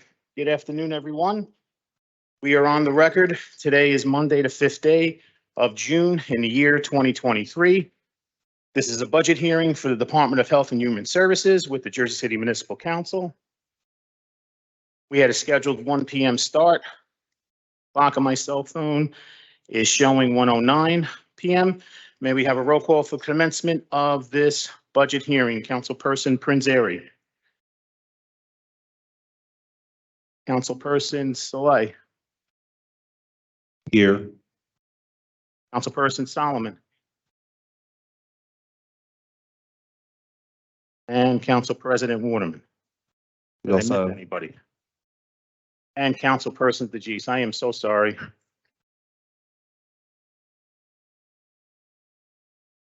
So we have 5 members five council members in attendance at 1:09 p.m. In addition, at the time of its preparation, the notice of this meeting was similarly disseminated on Friday, May 26th in the year 2023 at 3:10 p.m. And a reminder was sent out on Friday, June 2nd, 2023 at 4:33 p.m. to the mayor, municipal council, business administrator, corporation council, and local newspapers, so I can certify as to our total compliance with the Sunshine Law. And I'm going to turn it over to the council person who is chairing the meeting, and that is Councilperson Saleh. Thank you, clerk.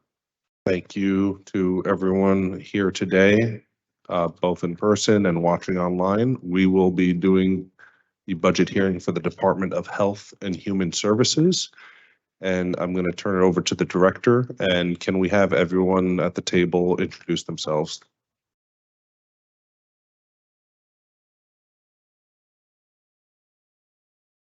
Is it working now? Okay. So I'm Stacy Flanagan. I'm the director of HHS, and Jonathan Gomez, Mayor's Office. Kyle Greaves, Department of Finance. Danny Page, not Finance. Billy Wilson, Finance. behind me, just so you're aware, are my division directors. I'll just announce, and our health officer, Paul Bellenboyer, health officer, Paul Kate, Chief of Administrative Services, Lee Chang, Division Director, Immigrant Affairs, Ofer Cohen, Division Director, Food and Nutrition, Juliet Foster, Division Director, Veteran Affairs, Inez Anderson, Division Director, Disease Prevention. Thank you. Can you walk us through the budget presentation? Sure. So there's 4 packets in your folder. I'm going to walk through 2 of them, the 2 behind. So there's extensive data from dashboards collected in the back on the left-hand side. And then there's the line by line, division by division budget in the back on the right-hand side. I'm going to walk through the budget presentation alongside the org because the budget presentation has the changes made based on what we've introduced the budget in December, what we shared with the Department of Finance, and then edits based on new grants, expected grants, and changes in the organization. So I'm going to walk through pretty much line by line. So first is just a brief overview. Right now we still have 9 working divisions plus 1 division that we outsource. So the outsourced division, Animal Control Services, while I don't have much from the we can talk about in the concerns of the increase in the animal control budget annually without a lot of contractual obligation to report. So that's something that the law department's working on with our health officer. So they don't have any data right now as far as animal control and stats and. We have detailed data, but we don't have the year in review from 2022. So sometimes when it's episodic getting data out of them. And then since it's not delineated in the contract as such, now we actually have a contract and we will be providing you within the next week, the follow-up full data. But that data is only what they tell us versus all the other data that we're pulling from quality of life and other C-click things. Thank you. So in the organizational overview, you can see this is a programmatic overview of what we're doing by division. So in food and nutrition, you see we're still running Meals on Wheels. What you'll see in the budget line when I get to it, an increase in request to pay the surplus needs of the meals. Our senior lunch program, our WIC program, which is 100% fully funded by the federal government, Healthy Food Access, which is majority funded by the county, and Healthy Greens JC, where staff is fully funded, but programming is not. Our Division of Immigrant Affairs, we continue to do immigrant assistance, case management and referrals, and run our partnerships and fellowship programs. Moving into 2023, you'll see in the budget change an additional congressional appropriation from former Congressman Sears to do workforce development. Those funds are part of our partnership programming that will go out to 6 different community-based organizations supporting that work, and you'll see that reflected in the budget. In the Division of Injury Prevention, we continue to run Peaceful Families. 100% of that programming will be funded through congressional appropriations. One of them has already been approved, which started December 22nd. However, the final approval is not with the council yet. So that we reclass that information at a later date, which is what you'll see in the offset. Mental health first aid, which is majority funded through SAMHSA, and the health bus outreach program, which is funded partially by the Office of Local Public Health through strengthening capacity building grants. In our Division of Environmental Health, we continue to do inspections, investigations. That is not funded technically through HHS, but we did offset some funds through the Enhancing Local Public Health Infrastructure funds received this year through June 30th. We'll revisit those needs for July 1 through December 31st in a conversation. Healthy Homes funds. Oh, sorry. What kind of environmental inspections and investigation? So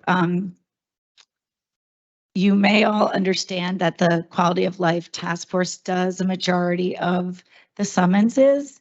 However, the health department has licensed state officials that serve as public health police that police these and go on every visit with the Quality of Life Task Force because our tickets hold more weight in the courtroom.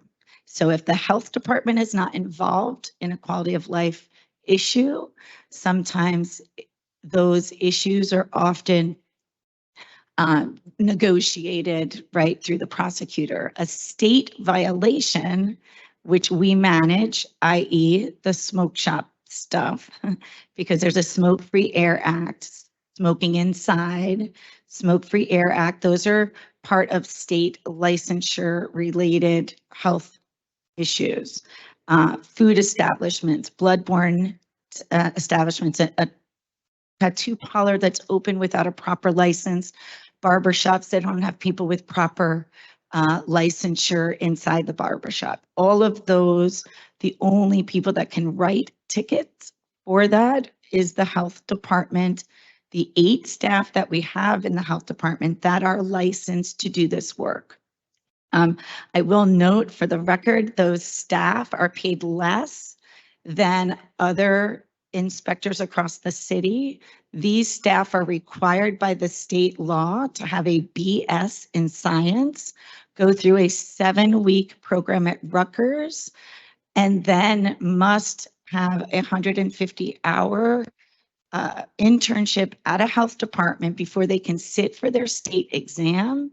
And once they take their state exam, they are eligible to be called a registered environmental health specialist, which is why we're often don't have a lot of them on our team because we are one of the lowest paid municipalities in the state for that work. So starting salary is 50, Princeton starting salary, which I would beg to say is much less work than the city of Jersey City, starting salary is 75.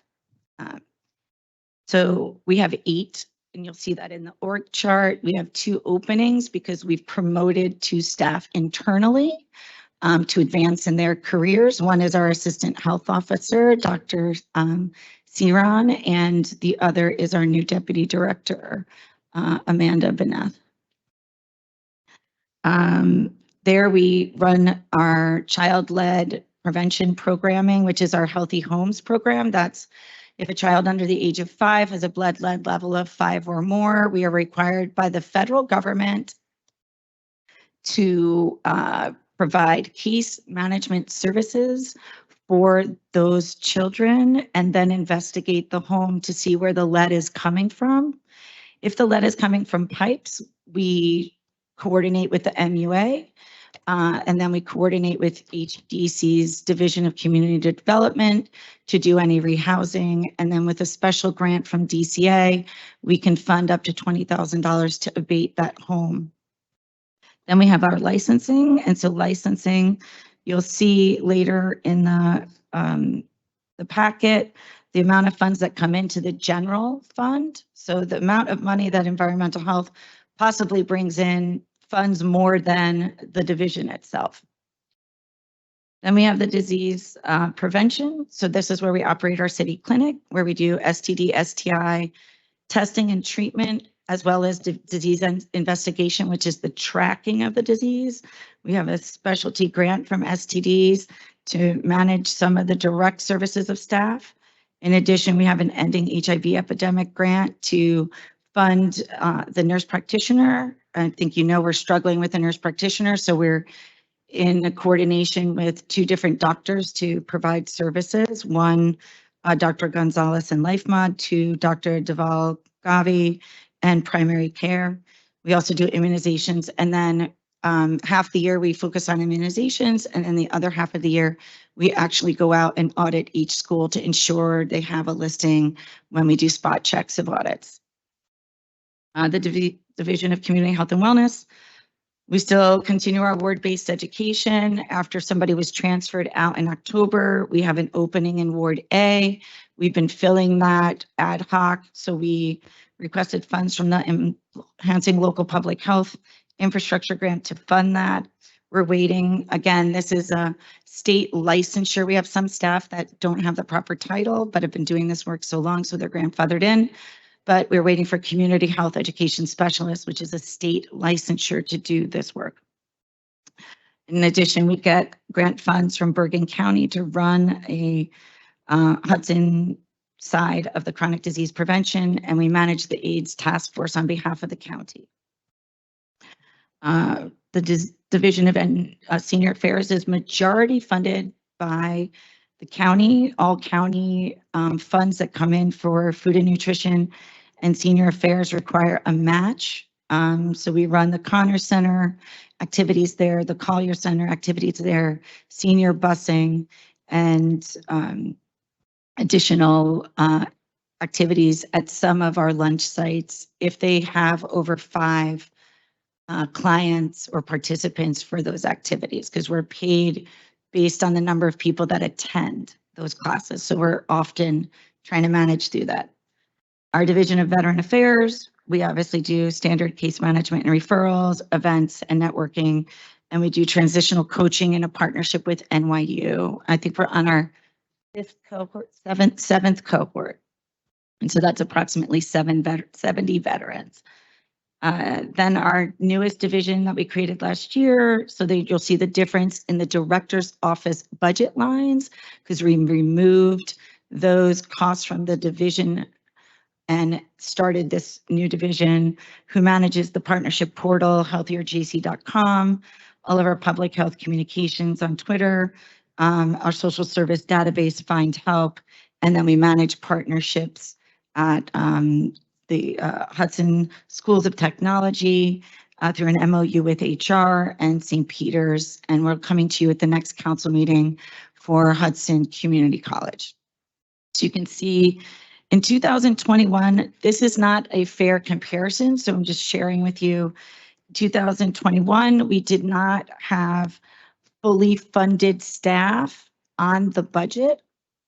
So you see 82, but it's closer to 2022 numbers because at that time, CLEP, which is Healthy Homes, Sitting in Environmental Health, and all of WIC are fully funded, and they never, in this transition of the Department of Finance, in 2022 is when we were requested to put everything on the actual budget so you understand the full budget cost and what we've been offsetting over the years. So it's not a fair comparison, but we're sharing that with you.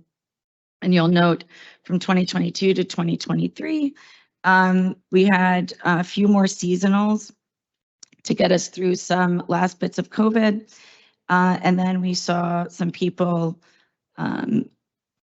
leave through retirements, and we reorganized internally to accommodate for that.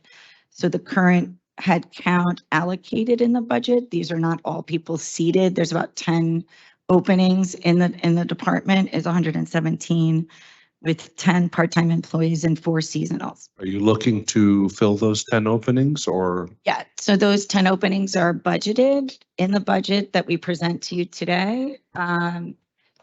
So I can walk through briefly down the budget, and those are the things that represent the revised areas of the information that we asked for. So like I noted, director's office salaries, what we adopted in 2022 was, 1.1 million. But because we opened a new division and moved staff around, reduced staff on our budget, like the finance director that is now paid for out of the Department of Finance.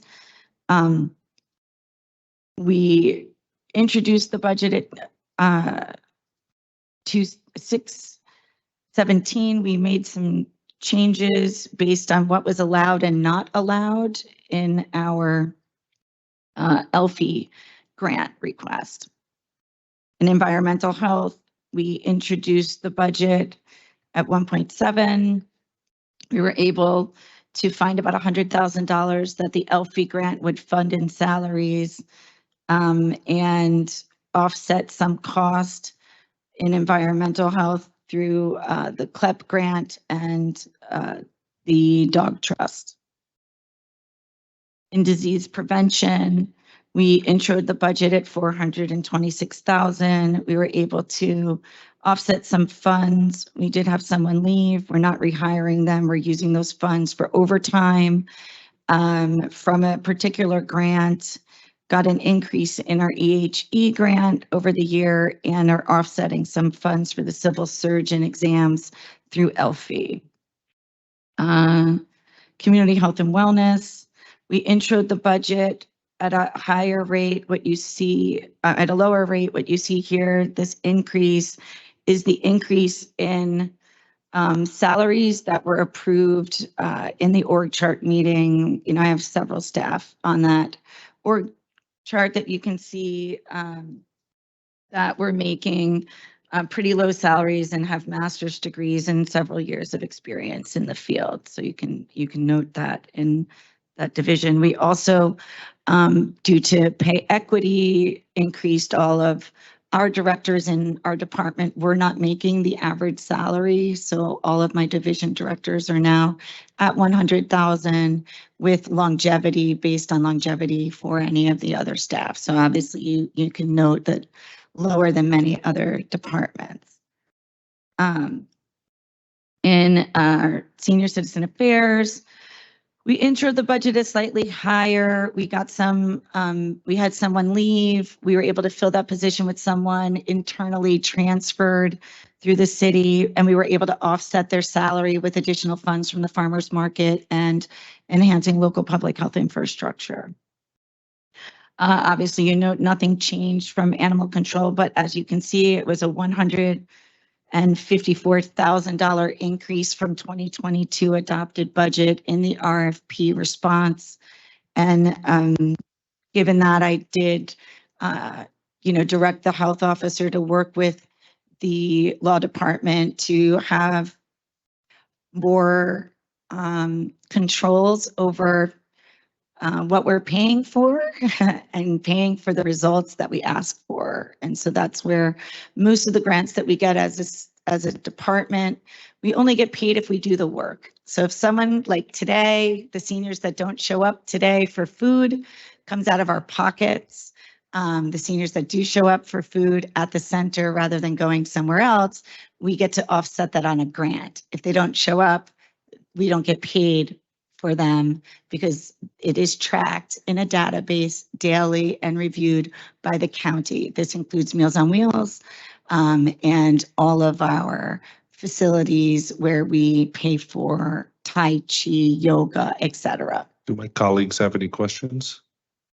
Good. So yeah, stop me at any time. I'll If you keep want any more detail, I can go right to the line by line division budget. I have mine later. So what you'll see in food and nutrition, we introduced the budget at a very low rate in salaries because we were just paying for part-time of staff that we have out in Jersey City Housing Authority.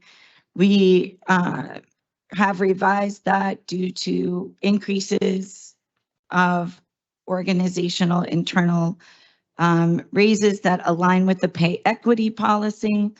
But what we did ask for, we did get additional funds through DCD to offset the meals. So you see that's about 200, almost $300,000 through ARP funds or CSBGEV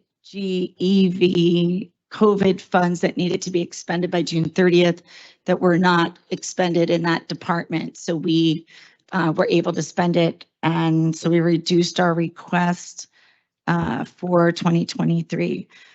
This is a large number for you, just letting you know what all of that funding represents. And that represents dollar for dollar, all of the food cost share that philosophically, I talked to Kyle and Director Gandula about this a lot. Just noting in the grant appropriations, we appropriate 25% to every match based on what the at least cost is. So I'm going to go slow to make sure you understand. When the county gives us money, they say you need to match this by at least 25%. At this rate, the county is only paying about 55% and the city needs to match it, right, at 45%. But we're not acknowledging that in the appropriation. So there's additional funds here that you don't see that are in the appropriation account. Is that clear? So Which line item is this? this is where I'm showing expenses in food and nutrition, other expenses. So if you take a look in the divisional budget in food and nutrition, this is where Meals on Wheels and or congregate meal funds from the county do not meet the current cost of the programming. So we have 25% appropriated in the grants appropriation fund in the Department of Finance, if I'm saying that correctly, right? Then I need another $216,000 to cover those food items. If not, I will have to shut down some Meals on Wheels, recipients getting Meals on Wheels, and or create a waiting list or close. How many recipients are there for Meals on Wheels in Jersey City? Right now, there's approximately 750. Okay. We believe there's less than probably are eligible. If we served all eligibles, we're following, there was waivers during COVID to allow people to stay home even if they weren't homebound, which is a very clear definition from the federal government. So if you're going out to Tai Chi, you cannot get Meals on Wheels. And if you want both, you need to make a decision. right? Because you're supposed to be homebound to get Meals on Wheels. Meals on Wheels also, we provide to people under the age of 60 with special dollars from the county, and it's not enough. So people under the age of 60, if they're homebound and need support, like on SSI, disability, we will put them on the program, but it is not funded. And we feel strongly that we should be feeding them. It's your decision if you feel strongly the council should be using city tax dollars to do so, but this is the request. If we don't fund the 200,000, how many people would be impacted in your estimation? I'd have to add all the costs. It's that one person cost us about $700 a year Per year? per person. Okay. So, I mean, it's almost at 200 people would probably be reduced. And so this is where, you know, these are the philosophical decisions that you need to make, which is why I'm trying to save money in other places and ask you for less money. As you can see at the bottom, I'm asking you for less money this year than even we asked for in December, because we're working very hard on getting our own money. So every time an event occurs with seniors, and you know, we discussed this with council president, and seniors are taken out of the area or getting lunch delivered from someone else, then that costs us money because the county pays for it up to 55%. And then we are on the hook for 45%. 25% of that is already allocated in the Department of Finance's budget. And then this is what I would call unbudgeted need that I personally believe should be funded through DCD and not through city tax dollars. But that's my personal belief. And in the idea of us not paying us first, sometimes it hurts more people. Why is it not funded through DCD? I'm not really clear. I send DCD, they've allocated only half of that for this year. Okay. All right, we'll circle back on that. So you'll see Veteran Affairs intro to revised. We were able to offset just a few dollars in staffing from the Enhancing Local Public Health Infrastructure Funds. And therefore, we've introduced a budget with no expenses, but we're seeing that there's some things like food for veteran events that ELFI won't pay for. And so everywhere where we can, food is never paid for in most of our grants. So a lot of what you see here is like when we host an event and how we can pay to have people here.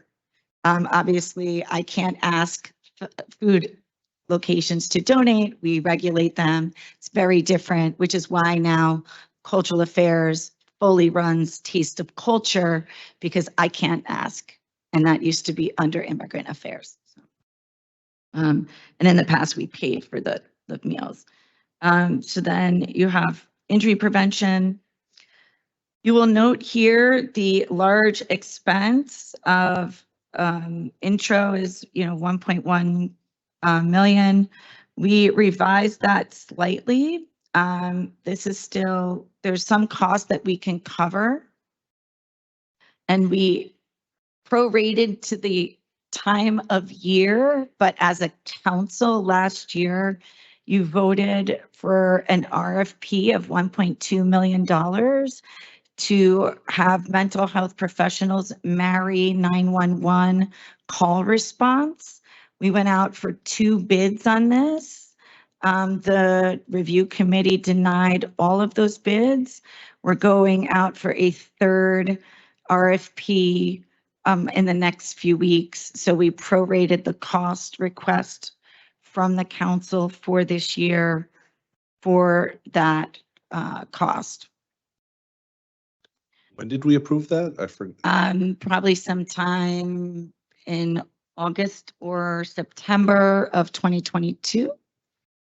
We put out the RFP. The first time we got 0 response. The second time we put out the RFP, we got 1 response, which was over $4 million, and there was only an allocation for 1.2. And the other response was like incongruent with the goals. And so the team did not move it forward. Because of the cost, we had to go back to purchasing, and instead of going into a negotiation, which is typical of a third time RFP process, the amount of hours that we can expect for the kind of money that was allocated by the council, we can't afford. So we have to put out a new RFP. I mean, if you want to allocate $4 million out of the city council budget, you can do that, but I think it's sort of like, let's pilot the first time around, see if it actually works. And, or, you know, we can take that directly out of the budget that actually manages 911 rather than HHS. And then finally, community relations and social services. There was no budget. That budget was 100% in the director's office in 2022. We made edits. We were able to revise our request slightly because we used ELFI funds to offset that. So you can see that. And then just some highlights that you would see.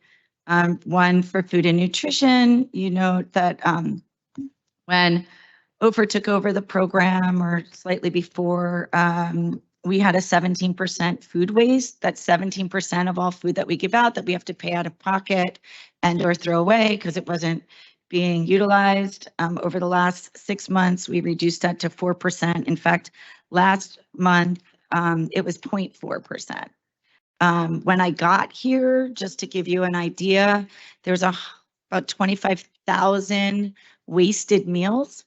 And now we reflect about 4 a month. So less than 1,000 probably for the 2-year period. Is this the meals at the senior centers? Or Yes. is there, I mean, we go there all the time, Uh-huh. Mayor, and all the not all of them, but a good number of them come up and they say, can we get better food? Like, this is what we had. Sometimes there's good Well, food. that's not been the case since January 2nd. Okay. So we have not received a single complaint since January 2nd. We moved to a farm to table vendor, Local Wealth LLC, which is female owned, and co-founder David Trotta, some of you know well, that once we moved to that, the meal prices tripled. You know, we were paying $4 a meal in 2021. With COVID, we started paying $8 a meal because we went out to bid. Nobody responded to our bid. So then we were able to negotiate after a second time. We got a lot of complaints last year due to that vendor because they were not accustomed to feeding a senior pallet. We now have, you know, someone that literally goes out to the farm every weekend and pulls from the farm and cooks for the seniors.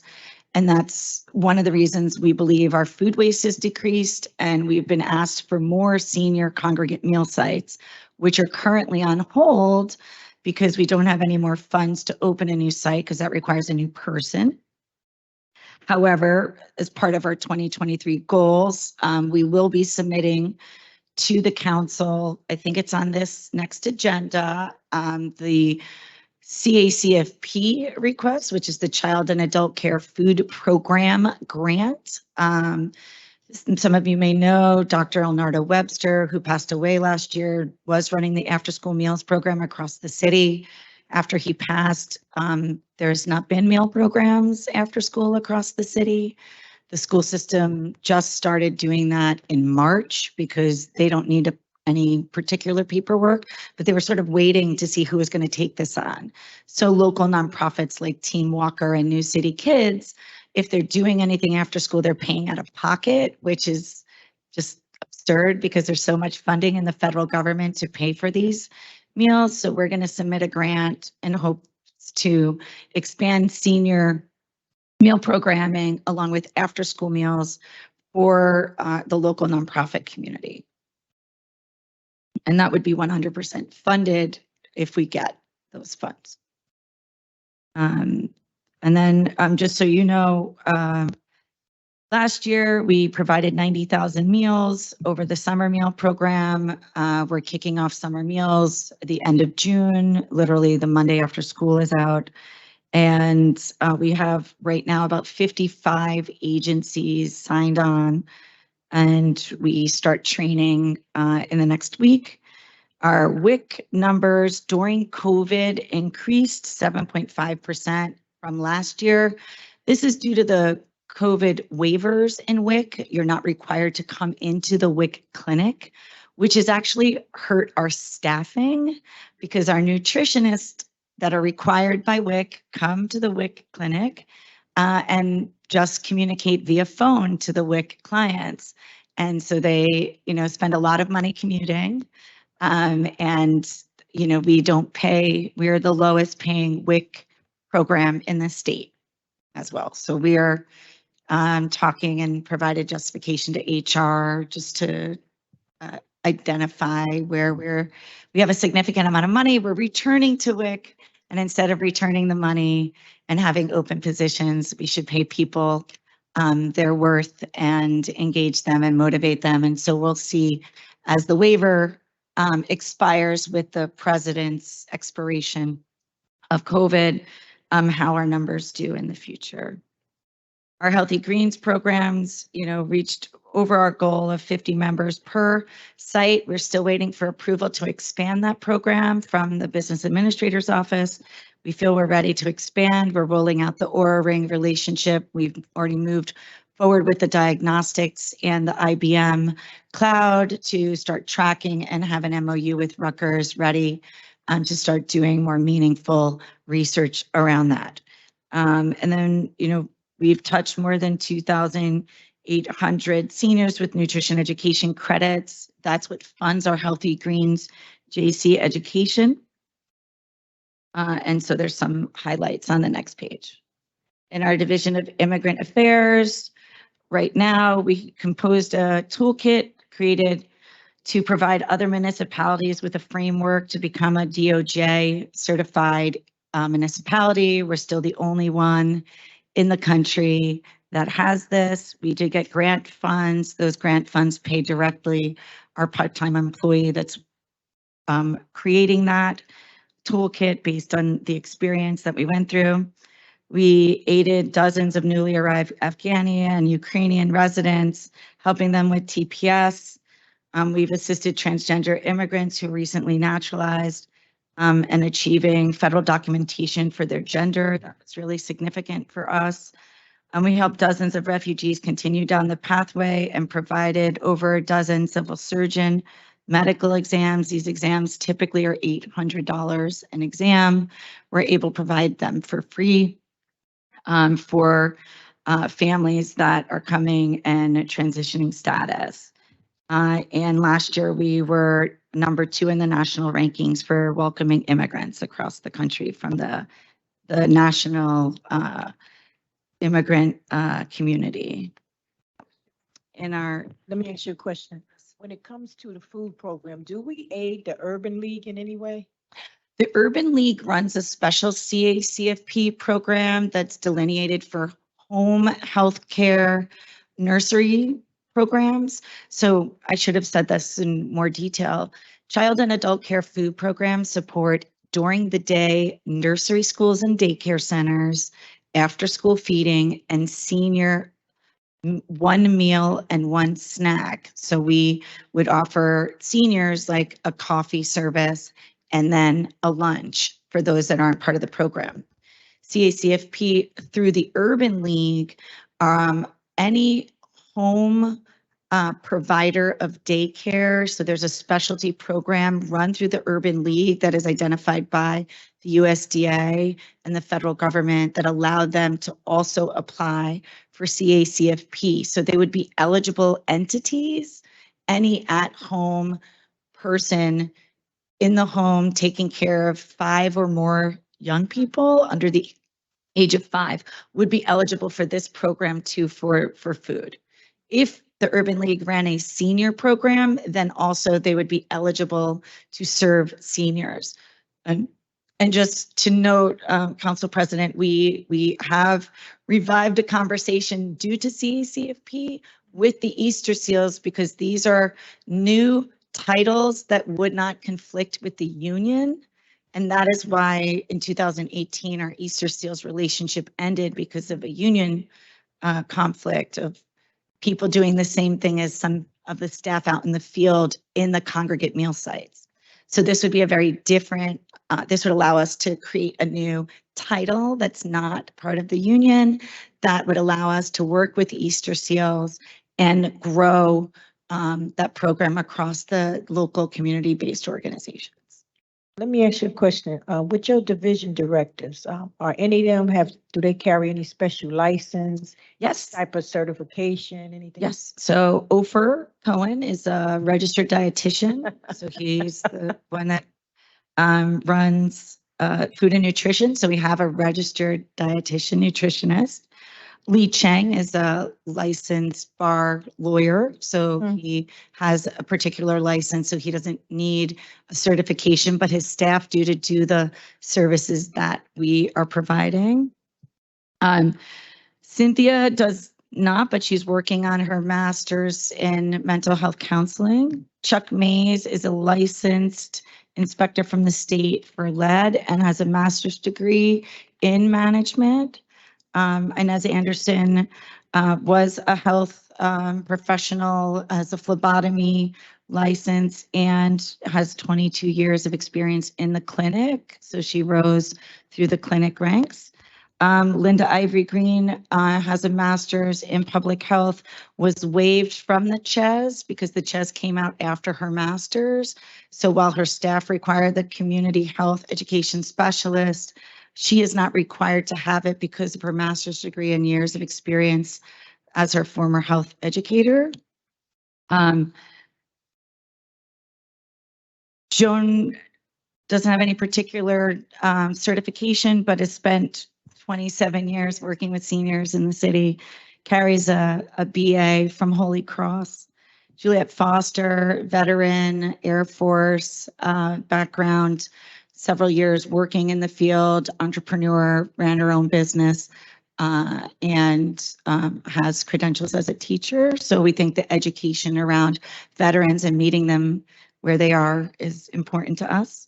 Marianne Kelleher has a master's in mental health counseling and a background in marketing and outreach. And I think you know her 20 years of experience running community events and partnerships make her very important to a partnership programming.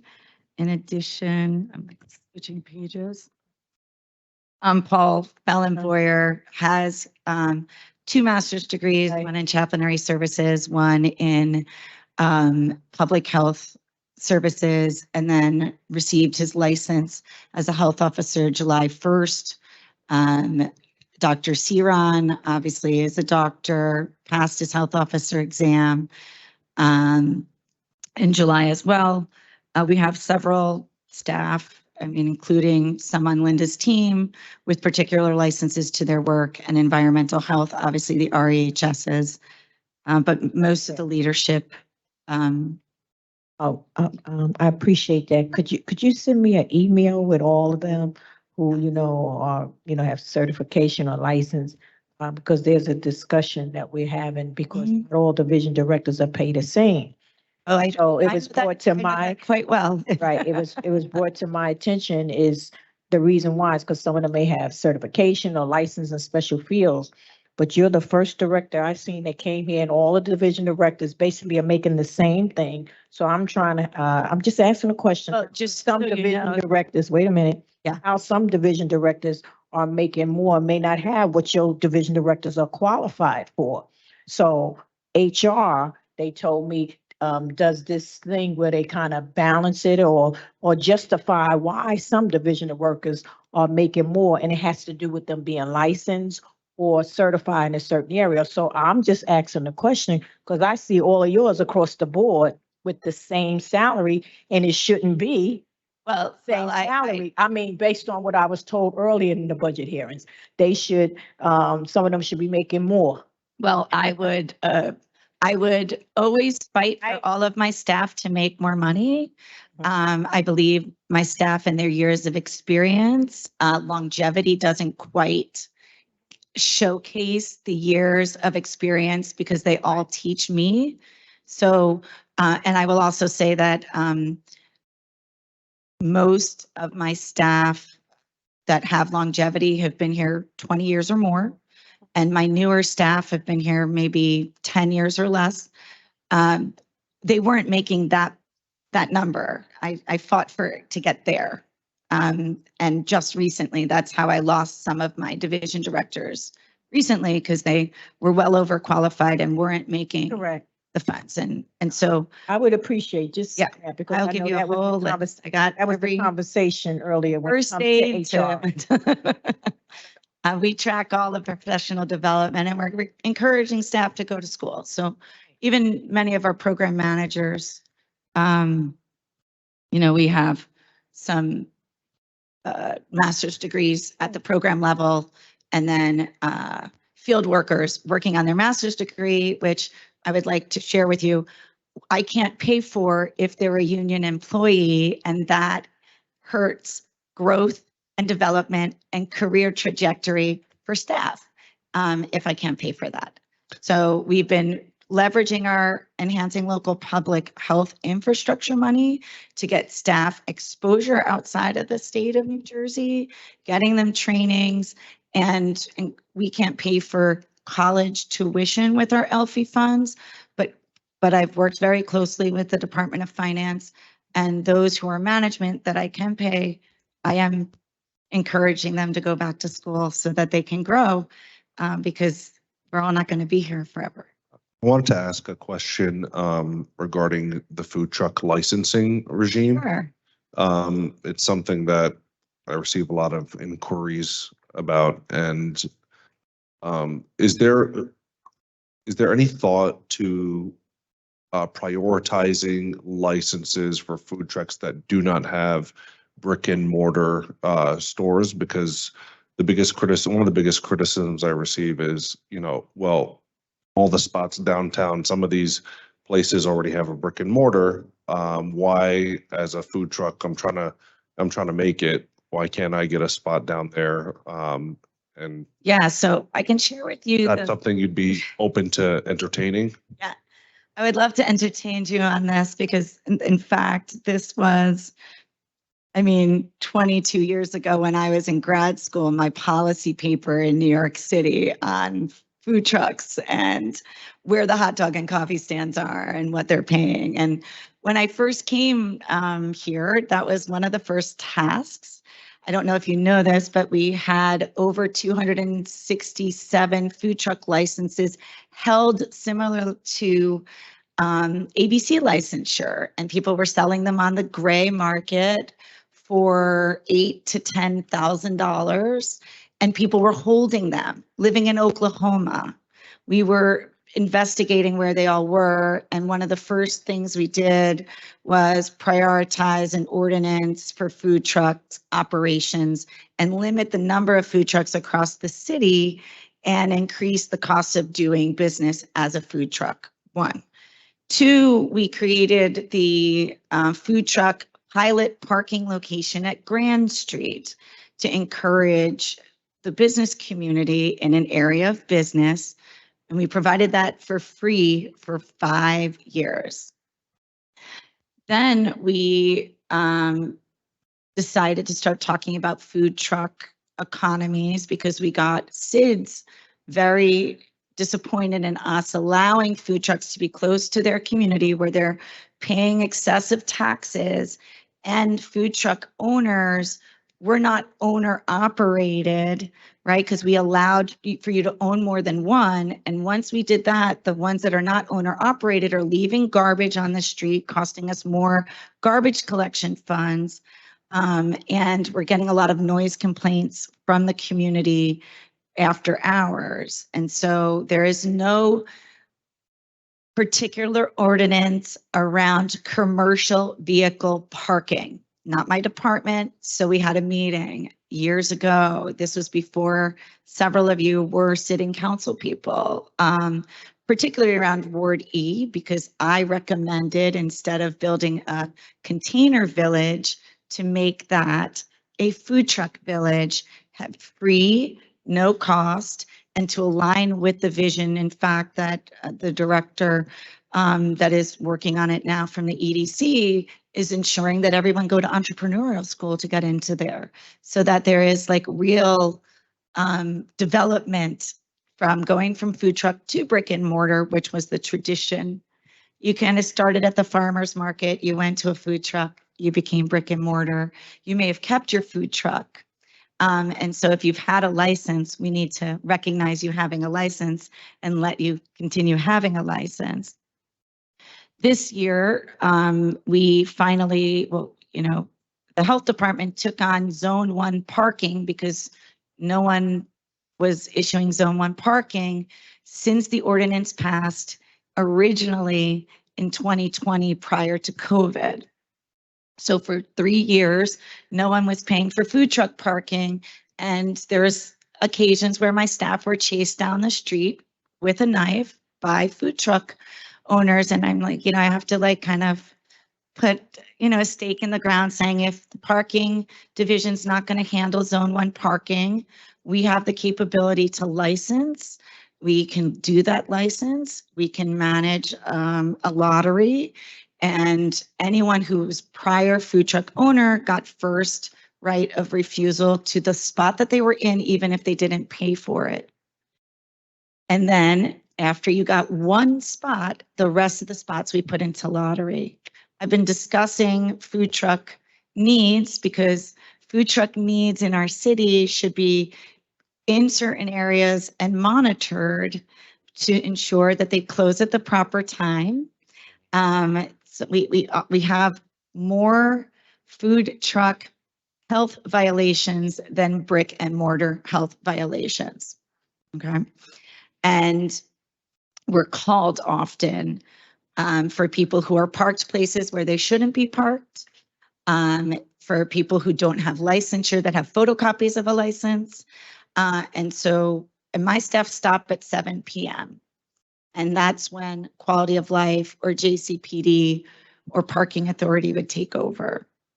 And so there is some incongruencies.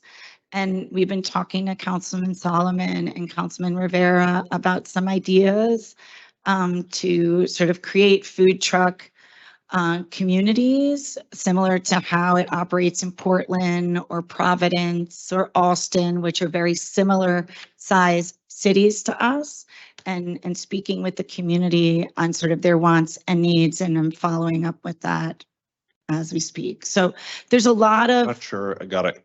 So what I'm saying is what you're hearing is once someone is a food truck, they have the right to continue being a food truck. Okay. And them buying brick and mortar and saying to them, we want to prioritize someone else is not fair to their food truck.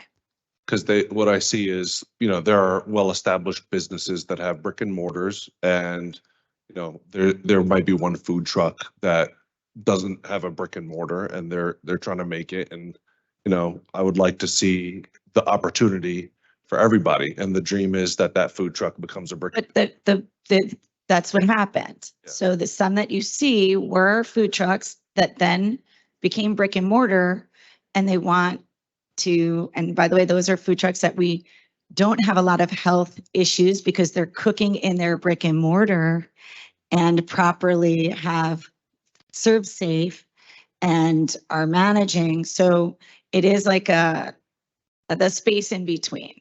And so we encourage more food trucks, but unless you pass an ordinance stating they can't, which then makes it unfair to the groups that you're saying can have 2 food trucks on the same block, because that's also happening.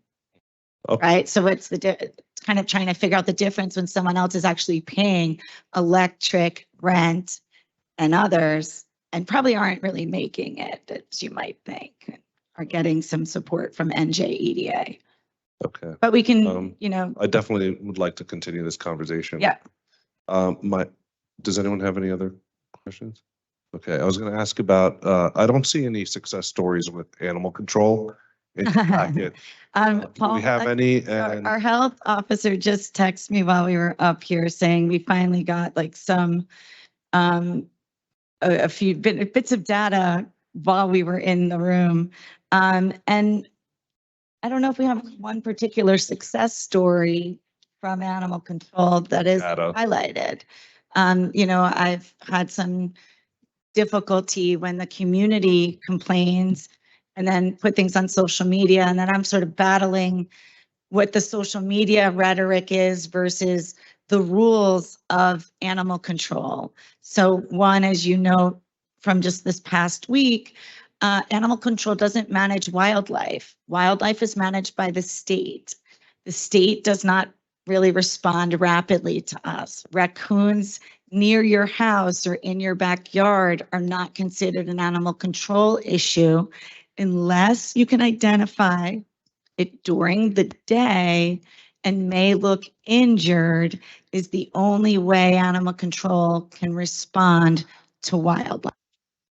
So that's one thing that's incongruent with education, and we've asked Liberty Humane Society to provide more educational opportunities in the community so that we can provide some success stories. And if you would give me a minute, Paul would happily give you a success story or two. Okay. Just because I can say from the anecdotal evidence of my own experience, and you've heard me gripe about this behind the scenes, that I haven't had a good, 3 times I've called and 3 times I've been let down. So give me something, Paul. Thank you, Councilman. I will say that there are 2 stories here. One is that it's my belief that most of the work of animal control is proceeding professionally and well, but unfortunately out of sight. And we get to hear mostly about the problems, and those include problems interacting with city government as well as with, I'll just say, customer service. I do want to highlight one particular success story that we've had over the past year, and it's a part of animal control that people don't really think about, but we can genuinely say that last year we saved 9 people's lives. That were 9 people who were exposed to a rabid cat and would have flown under the radar, except that we found out about it and jumped on it, and every one of them got successful rabies vaccination and treatment. That's the reason why we have animal control in the first place. And it's one of those public health success stories which people don't think about until there's a problem. So the good news is that the work seems to be going fairly well. We just recently finalized the contract, had a sit-down meeting with police, code enforcement, health, and Liberty Humane, and are working through the operational protocols, which will hopefully result in somewhat fewer complaints and somewhat more visible success stories in the coming months. I feel like they outsource a lot of, thank you for that, by the way. That's a great story that I'm sure, I don't know if any of my, I would say that story included like the team, the Department of Finance, an emergency purchase so that we can get all of these people vaccinated on a Saturday before Christmas or something. It was a lot. thank you for that. Health does not rely on a single person. It's always a team approach. Are we able to get information as to the personnel, the number of personnel on staff? Because We believe so. When we were running animal control ourselves, we had 6 staff working from 7 a.m. to 11 p.m. 7 days a week.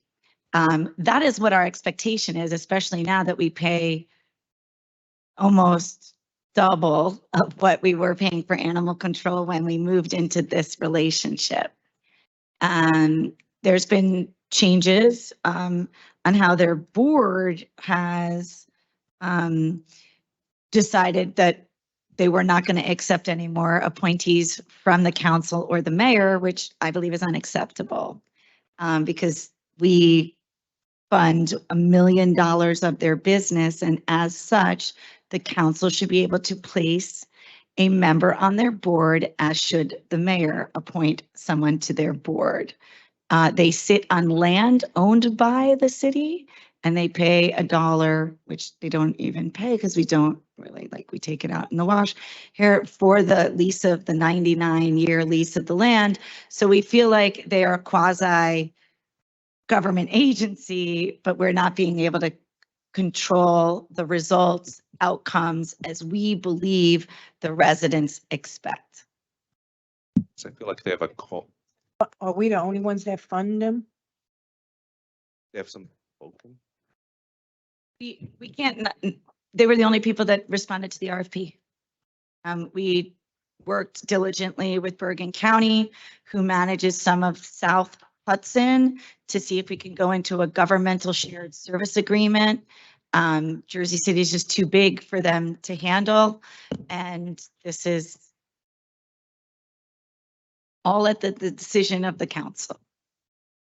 Stacy, why did we take it out of house before? Because we had animal control in-house before, right? Yes, we had animal control in-house before. We found that staffing was difficult on the city civil service. Like our staffing costs were significant, and we simply always had one or two. So 33% of our staff over like the 2 or 3 years before we transitioned were out on disability and or disability retired. We kept all the staff that were doing the work and we transitioned them into other jobs where they have grown and or left the organization. But we thought that paying for a contractor to do exactly what you request, you would get what you pay for.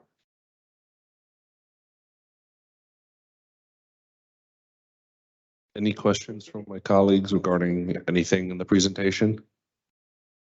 Do you have anything you'd like to add or close out with?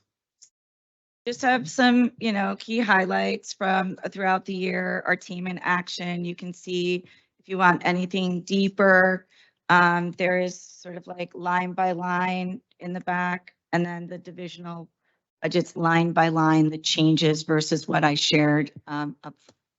Okay, thank you, Director. Motion to adjourn. Hey, before we do that, I just want to mark Councilperson Ridley present at 1:13 PM. So we have now 6 council members present. So we had a motion to adjourn at 2:11 PM by Councilperson Saleh. And the second came from Councilperson Ridley. On the motion to adjourn at 2:11 PM, all council members present by acclamation, please say aye. Aye. We are done with this public hearing, budget hearing at 2:11 PM. And we are now going to be getting set up for the last budget hearing of the day, which is the Department of Housing, Economic Development and Commerce. We take 5. We'll take 5 minutes and then we'll reconvene. Thank you so much, everyone present and watching at home. Remember, teamwork makes the dream work. Have a great day.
Okay, we're about to get started, so if you can silence your cell phones, just as I'm doing, greatly appreciate it.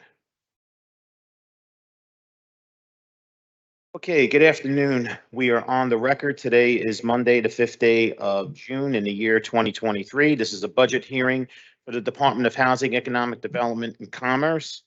It's the Jersey City Municipal Council. We had a scheduled 2 p.m. start. The clock on my cell phone is showing 2:25 p.m. May I have a roll call for commencement of this budget hearing? Councilperson, please, or she, back. She stepped out. Stepped out, okay? Councilperson Prinzary? Councilperson Saleh? Here. Councilperson Solomon? Councilperson DeGeest? Council President? Was just here, right? He stepped out. So we have 4 council members present in attendance at 2:25 p.m. In addition, at its time for its preparation, the notice of this meeting was similarly disseminated on Friday, May 26, 2023 at 3:10 p.m. and a reminder was sent out on Friday, June 2nd, 2023 at 4:33 p.m. to the mayor, municipal council, business administrator, corporation council, and the local newspapers, so I can certify as to our total compliance with the Sunshine Law. And today, this last budget hearing is going to be chaired and co-chaired. Chairperson is going to be Councilperson Prinzary, and co-chair is Councilperson DeGeest. So I'm going to turn it over to Councilperson Prinzary. Well, good afternoon, everyone. I know we're running a little behind schedule, so in the interest of time and efficiency, I'll ask that the council hold questions until the end of each division presentation. So just jot them down when you get them, and then we'll share them at the end of each. So Director, go ahead. Okay, great. Thank you, members of the council, for having us here today to share our budget. What we're going to do is take you through the overall budget for the department, director's office, and then division by division. And each director will be joining me up here so you can ask, they can present their own budget as well as you'll be able to ask questions to them. Director, if you can just bring the mic a little bit closer to you. Great. So we're starting just with this presentation. It's the one we handed out. HEDC presentation. So it just starts with our org chart. Our org chart shows that we have 135 staff members total. That lines up with what was the introduced budget. That is not necessarily reflective of every position being filled. Some are vacant at this current moment. There are 2 part-time employees, and that is divided across our 8 divisions. Seems like it's cutting out a little. Okay, if you go to the next slide, page 3, our introduced budget of a little bit over $9 million is slightly reduced from the prior year. That does include, though, the retirement payouts. So altogether, it does reflect a reduction, but a small reduction. When we were asked to cut the budget earlier in the season, as we were putting together the budget, we did an analysis of our staffing versus other line items, and 12% of our budget are non-staffing line items. So without layoffs, we certainly couldn't cut the full 15% that was being looked at. And then even further analysis of those non-staffing line items showed us that only 1% was the non-discretionary items, meaning that that other 11% is really board attorneys, stenographers, mileage, requirements, things like that. So we did our best to cut where we could, but it's minor cuts within HEDC.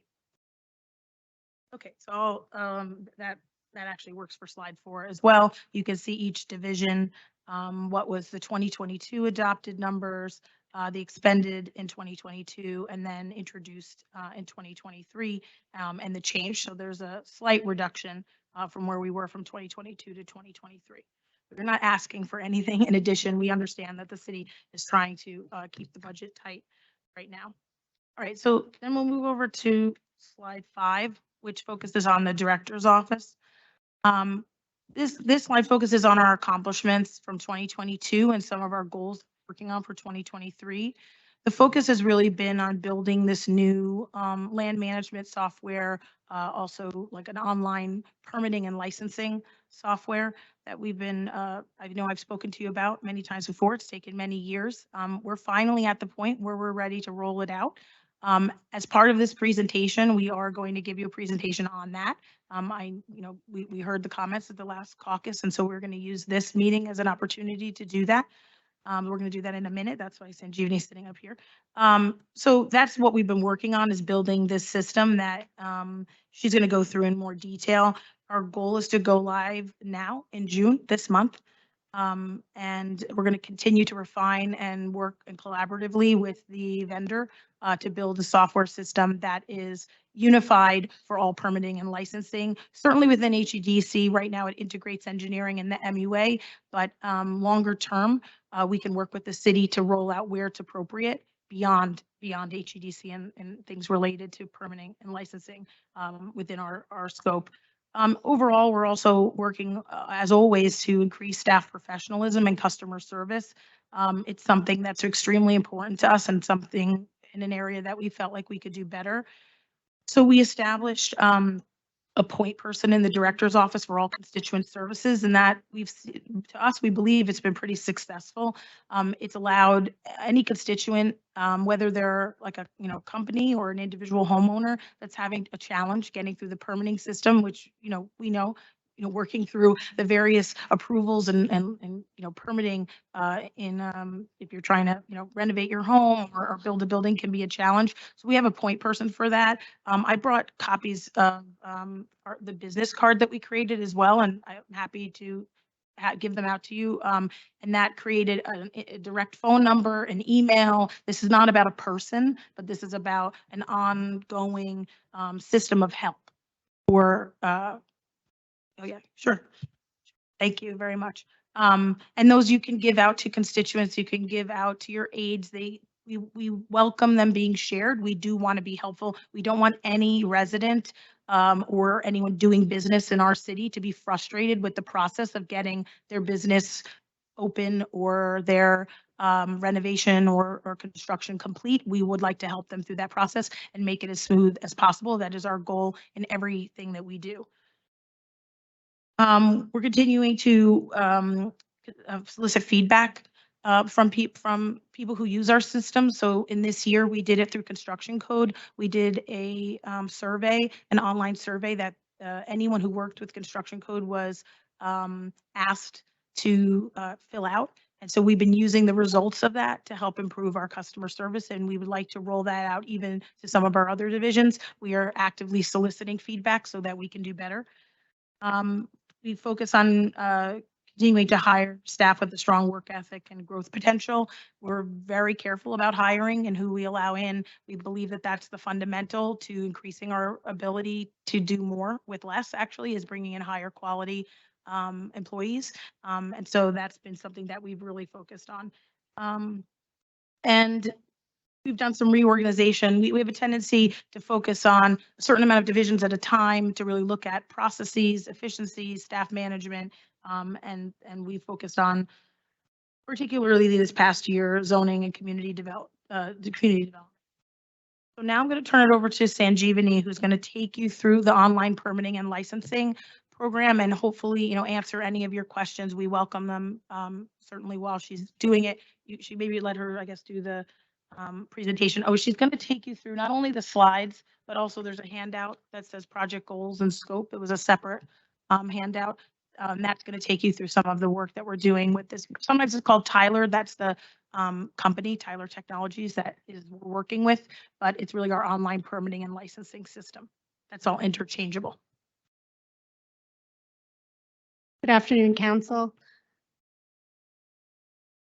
So in your presentation, there's some screenshots of the software, both the customer portal and the employee portal. And the separate handout is just kind of going through some of what the big picture goals were of the software and which processes and which applications are now going to be on the software, which is a majority of HEDC will be on there. And we're very excited to be finally talking about going live with the software. We know it's going to modernize all our operations, and we're looking to really be a leader in New Jersey in the world of land management applications. So just to look at this, I've included just all the applications that are going to be on the portal. So for planning and construction and zoning, basically all aspects of the process, from the initial zoning determination letters, zoning reviews, any planning board or zoning board applications will be on the system, any applications through historic, and all the construction code permitting, and any other kind of zoning approvals that happen for other licenses, like for commerce and for sidewalk cafes, cannabis licenses, those will all happen on here as well. So the idea is that customers would have an account that they would create on the customer portal, and they would upload all of the supporting documents for the application electronically through the portal, and all the review would happen on the back end by the employees, and all the divisions would be able to see each other's applications so that there's more communication back and forth between the divisions. So if you keep flipping through these slides or this handout, housing preservation is going to have all of its licenses on the portal. And JCMUA is also going to have all of their permits on here, as well as all the reviews that they do with respect to HEDC's permits will happen on the portal. And all of Commerce's licenses will be on here as well. We've actually also built out traffic engineering's licenses. However, because they have a system that works right now that allows them to have a live map showing where road closures are, we're still working out how to do that on the new system. So we're not going to unveil those yet, but they are built and they're ready to go as well, so that they can roll into the system as well. So back on the original presentation, we have some screenshots of how the system has been built. So the first set of screenshots show you the customer portal. It may be a little difficult to see on here, maybe a little better on the electronic version, but basically all the applications, all the permits, all the licenses that are available for someone to apply for, you can see when you log on to the customer portal, and then you can choose, which one you want. It asks for all the supporting information. Everything is GIS based. So when the applicant puts in their address, they will be connected to that point address, so that in the future, if you ever look up that address, you'll see everything that's associated with that, including all the violations, which will also be issued on here as well. Actually, quality of life is also going to have their violations on here. I guess there was not a slide for that. But all the supporting documents like the plans, any certificates of insurance, anything that people have to upload that will be reviewed by the city with respect to their application would all be uploaded electronically on the system. And then the applicant will also be able to check their status of the application as it gets reviewed by logging into their account. And they'll also be able to pay for their application because it will be integrated with VPS, Value Payment Systems, our credit card processor. So if you just go to the next page where it says Customer Portal, Dashboard and Inspection Request, page 7, yeah, page 7. So this shows you just a screenshot of what the customer portal dashboard would look like, how people would be seeing what the progress of their application is.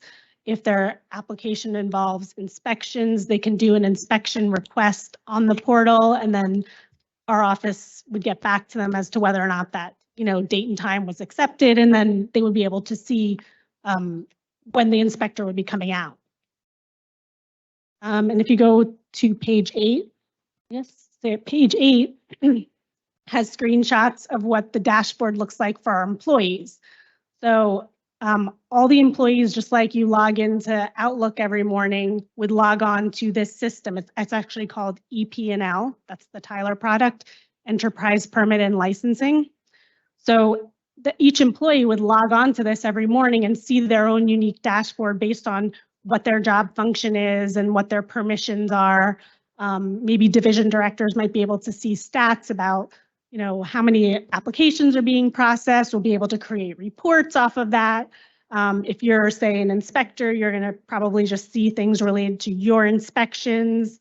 If you are a supervisor, you might have permissions to assign things to your staff. You'll be able to always look up applications. This is the employee side. Look up applications to see statuses. And then each application has a workflow that even if it travels through multiple divisions, it's actually all happening on the back end and everyone is able to see the status as it moves through each division. And that's what you see on that last page, page 9. So this just shows different views of one particular application from the employee side. So the first screenshot is a summary, and then the one on the right top is a screenshot of the workflow. So each application was built to reflect what actually happens in real life. Like if it starts in zoning and then it has to be reviewed by construction code, that's how it travels through the system as well. And if something has to be approved before something else can be approved, we've built that logic into the system so that the next approver doesn't even see it until the first one does. And then when people apply, they would have to put in all the relevant contacts. So if there's an architect, the owner, an engineer that might need to be contacted at different times during the application process, all their contact information is in there. And then that last screenshot here shows the fees. So you can see in real time what fees were paid, what's still due. Applicant would know something isn't moving forward because the fees weren't paid. If some applications we require people to pay up front or pay some certain amount up front, that's all been built into the logic as well. So I mean, we're really excited about all the things we're going to be able to do on the new platform. Is anything? To mention is that we're gonna offer training for any of your aides, if that's how you'd like to do it. If any of you individually would like training as well, we can do that. But we can offer that. We'd like to help your staff be aware and understand how to use the system to enable you to have access to the information as well. But of course, we're always still willing to look stuff up as necessary, but it might help give more real-time information with constituent services. So we'll offer that to all of you. We'll send an email out and please let us know if any of you or your staff would like training. But we're open for questions now on either the permanent licensing software or anything related to the director's office budget. Any questions? Yeah. So does Tyler help the tax assessor in any way? Like, do you have some sort of management system where when you're doing the inspection, the information would be accessible to the tax assessor? Yeah, so the tax assessor's processes haven't been built on here, that the processes that they own, because that wasn't part of just the day one scope of what we were doing. But the tax assessor's office will have read access to everything on here because they coordinate a lot with the construction code. So whenever there's a CO, they need to be given a heads up and they need to see the details of that in order to do their work. So right now it's going to be a read only access, but the future we can do a lot of things. It's just hasn't been in the day one scope. There definitely needs to be more collaboration between All of the data is being pulled from the tax assessor, so it's the same systems. vendor, Civic Solutions, that's the one that provides the data in the format that's required by the state. So that's all integrated, but we haven't built, like she said, specific processes that they do, but this will give them more up-to-date and current information on the status of a project. So they'll have approvals information, they'll have permitting information, they'll have TCO, C of O, they'll have all of that in real time that they'll be able to see rather than having to rely on an email or a list sent by the current division. It'll all be in real time, day to day. You said our council aides would be able to have access to it. How would that help us? And would we be able to see road closures? So. Not road closures necessarily. So the road closures are still going to be the way they currently are. That live map that traffic engineering has. And that's the thing we're actually trying to recreate on here, which we haven't yet, which is why they're not going to be going live on day one. But, so yes, all the aides can open account, just like actually anyone in any constituent can open an account. And one thing I forgot to mention actually is that a lot of the public data can be viewed even without an account, or by opening an account, we can make a lot of the status of applications visible. So that'll actually reduce the number of OPRA requests that our offices have to process, because people can actually just go on there and look to see the status of things. When is the live map going to be available for road closures? Closures? Well, there is one already available. It's just not on the system. Where is it? That's my understanding. Yeah, it's No, different they department. all work together because like if I'm building a house or demolishing a house, like I've take out a permit. to- Well, all that doesn't come through, a road closure permit wouldn't come through AGD. It's It through comes through traffic engineering. And actually, I believe it's on the main Jersey City website. There's already a live map, because I've seen that. I don't know if it's up right now, but it was up. Okay. But yeah, none of that all goes through infrastructure. We don't do any of the road closures.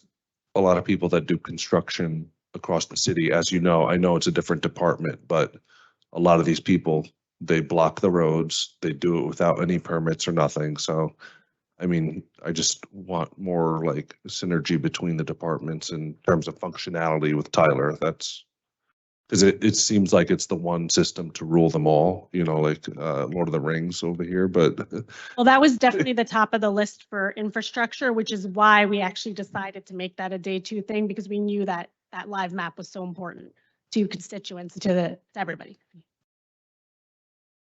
The tax assessor, was they trained on this system? I'm just curious because they got to look at it too, right? Yeah, well, nobody, I mean, right now, the focus has been on training the staff for the back end of their individual divisions so that they can take permits and licensing from when we go live. But we'll be rolling out training for the people who would be viewing it pretty much right after. We just need to be able to focus on this going live right away. And then within, a few weeks, we'll be able to train everybody else. Sorry, one last question. If I want to make a login right now, would I be able to? Where So would I you're going go? to be able to a week from today, because they're at the end of this week, they're going to clear out the whole system. So if you made one, you actually could make one today, but it would be cleared out on Thursday. So we're just having everybody do them starting Monday. We actually have information already up on our website, and we're trying to get it out. We've gotten it out on the social media outlets too, let people know. Can I ask a question with Tyler, the expediter? I kept hearing that a lot. Exactly. Yeah, Explain permit that. processors. Included in Tyler in some way? I don't know. Well, so permit processors or expediters, as they're called, sometimes they put in applications on behalf of people who are doing construction projects. So if they're doing it for a client, they would set up an account and they could submit things for that client and actually still put in the owner's name and other information so that everyone's on the same application, but maybe they're the point person that answers questions. Yep, they're included in the sense that they would be a user. But with the expediter, because they use an expediter, so they pay an additional fee for this the expediter to go through this process quickly for them? I'm trying to understand exactly. They don't need to. So that's a choice that some people make to hire a permit processor, so they don't have to go through the permitting process themselves. Our goal always is to build a system that eliminates the need for that. Right. They're always welcome to, if they want to hire an outside person so they don't have to do it. That's up to them. We can't, tell them they can't, but with the ease of this new system, we do hope that more homeowners don't believe that they need that they can feel confident making it through the system on their own. And that is always our goal. We don't believe anyone should feel like they have to hire someone to help them. So if we are successful, the average homeowner won't feel like they need that. Because I was just thinking, if they feel like they need that, could we hire one person to do that? Really, because it's all about, because they're paying additional money. Well, The so we homeowner have a or the person developer. dedicated within HEDC for all constituent services. So there are plenty of people that call in with those exact questions and they're confused, and that person walks them through step by step. We'll call them, keep them apprised of every single step along the way. And so in a way, we do offer that now because we don't want anyone to feel like they need to hire someone to get through the process. We have fees in general, right? Right. Approvals fees, we have fees for getting a permit. Those fees are substantial, so we don't want them to feel they need to do anything addition. Today, if someone wants to, we just handed out these business cards, but we have a special help email, Yeah. phone number, we have a person on site, like we are doing that now.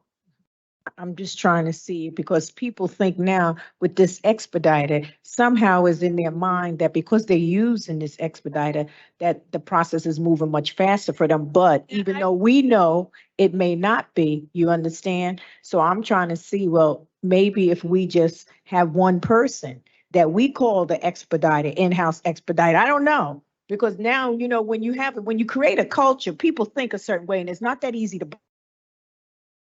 Maybe if we hire what we call an in-house expediter, and this way here, that can be an additional fee, and we can get them through the process, because we're getting them through the process either way. It's not so much that expediter is doing it, we still doing it. That's why I'm saying, if that's the case, then why can't we just hire another person that will be, you know, the in-house expediter?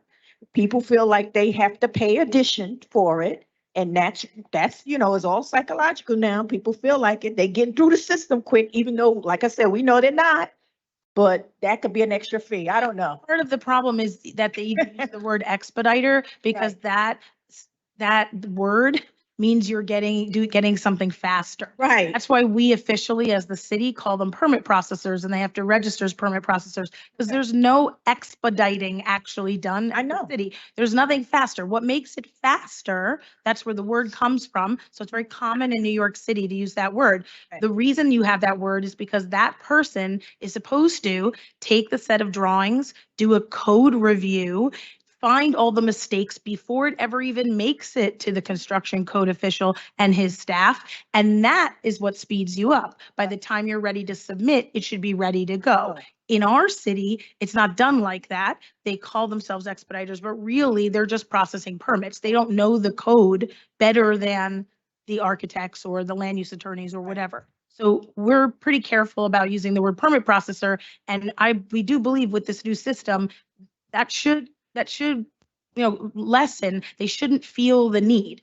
What it helps them with now is having someone who can look on a regular basis to see what's missing. Why was it rejected? Did I pay the fee? Some people just don't want to be bothered, right? They would rather have someone else do that for them. If that's still the case, they can have that person, but they won't need to. So I don't really know I don't think I would support hiring someone that does that, because that's saying, we're almost saying that our system needs that, which I would say we need to build a system that doesn't need that, and our fees should be what they need to cover what we need, and they shouldn't need to pay extra. If they do it, it's more like getting white glove service, right? Right. You can buy the IKEA thing and put it together yourself, or you could have someone else do it. Certainly, you might want to pay the little extra if that's what you want, but you shouldn't need to. Our instruction should be good enough that you don't need that.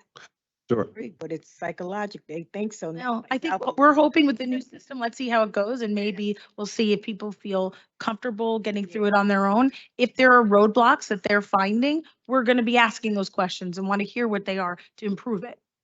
Director, the whole state uses the SDL portal, excuse me. Tyler, what is it answering in terms of SDL's shortcomings?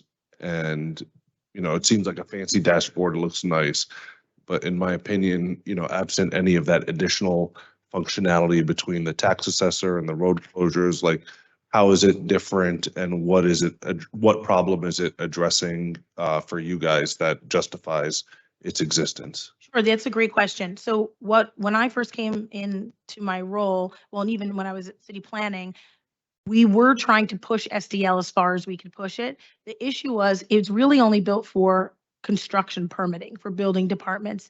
It couldn't integrate well with zoning and city planning. And at the time we were trying to just solve that process, that when you build something, the chances you'll need to go through those 3 offices is pretty strong. Not necessarily if you have something that's as of right, like a 1 and 2 family home, you might be able to just be in zoning and in construction code, but it really didn't do a great job even integrating those 2, and it certainly couldn't do approvals. And so I asked, people on our staff to really work with SDL and see how far we could push it. And it really wasn't built for that. So we would not have been able to do all the stuff that we're doing now. You won't, as the user, feel the differences between the divisions in the way that you do now. You as the user will know I'm trying to do this thing. I'm trying to, like, say, put an addition on my house, and it'll take you through seamlessly without you having to navigate all these different offices. In SDL, we only really used for construction code. We certainly couldn't use it for licensing, like all of Commerce's licenses. We couldn't use it for registrations, like housing preservation. We couldn't use it for any of that. So this highly integrates way, way, way more than we did with just SDL. The entire C of O process, from pretty much from soup to nuts, is integrated into this. And with MUA and engineering, where that was not possible with SDL, we did try to do it with them first. We didn't just jump to someone else. That was the first year, was kind of testing that out. So, and I do believe that we will be able to do those other things. We just couldn't, there's only so much you can take on at once. This is a massive undertaking with hundreds of processes that you can't, to wait for it to be perfect and integrate everything on day one, we felt would just put it off way too much in the future. So that's why we call day one, day two. We're not done. This is where we're going to start. But I think there's huge opportunity to integrate further and solve all of those problems. Yield to the chairs. So if there's no further questions for the director's office, we'll move on to the next division. Okay, so next we're going to do affordable housing.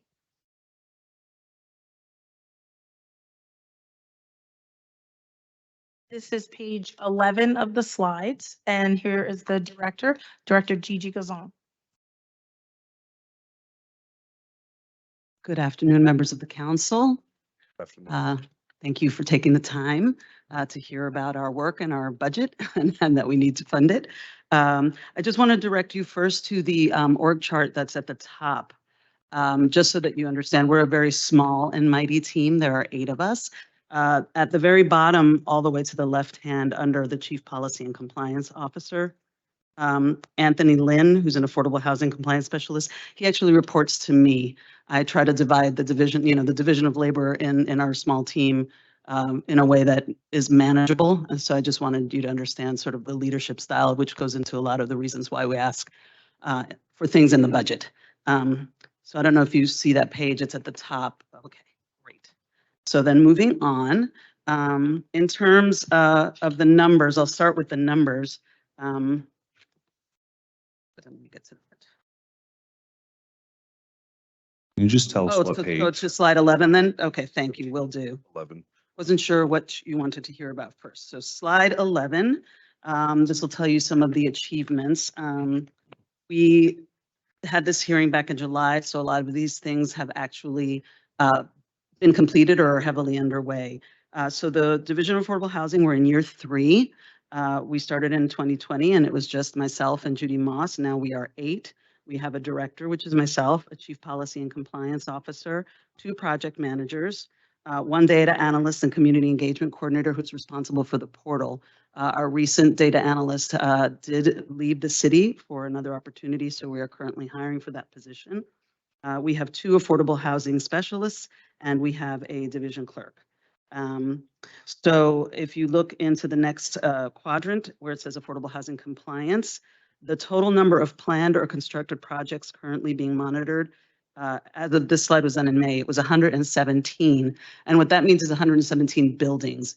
These are just the units that are in our portfolio that have been referred to us either by city planning or by the JCRA or through zoning that contain affordable housing units as a result of their site plan applications. So we have 117 files in our portfolio in various different stages of administration, but the total number of affordable units contained in those 117 buildings is 2,268.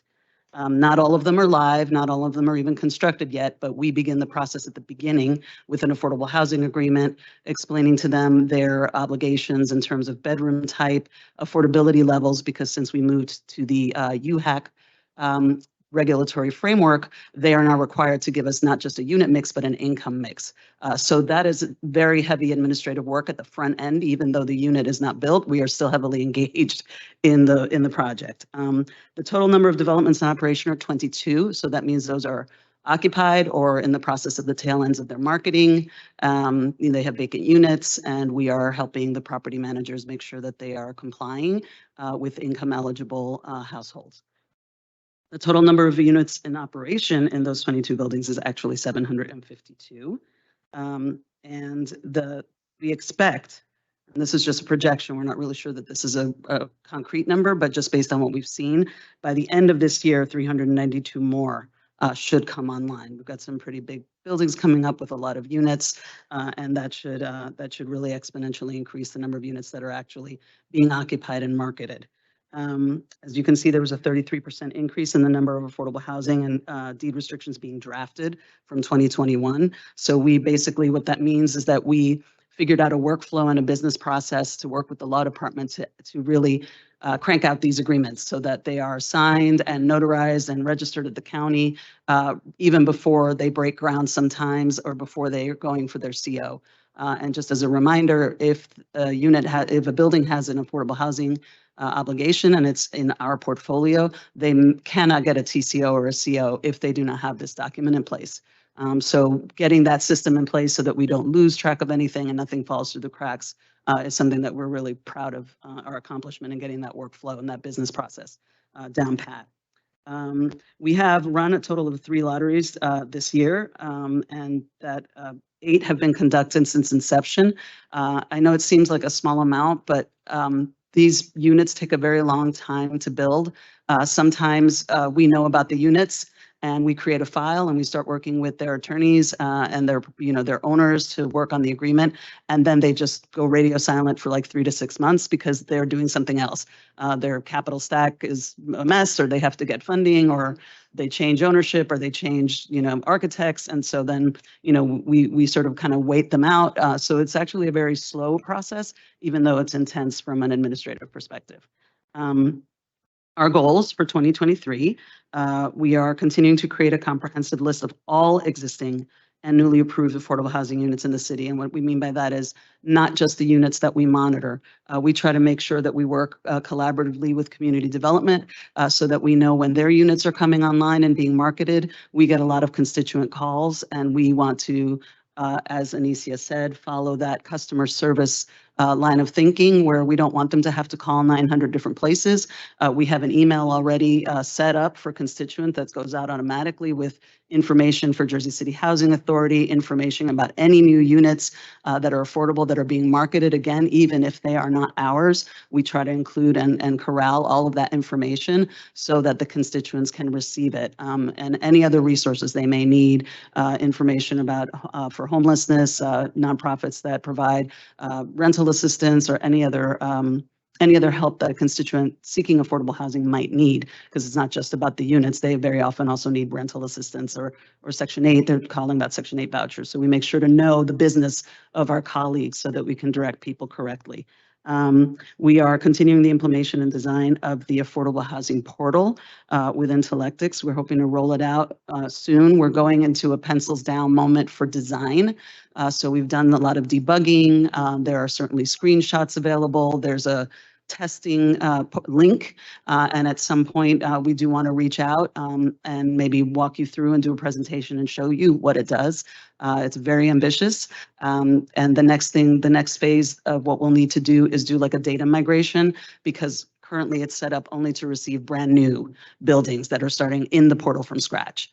But we are, we have all of the Excel sheets and the value columns, and it's a massive undertaking to try to get someone who's already in operation to adopt this new platform. But that'll be the next stage for working with the vendor for design.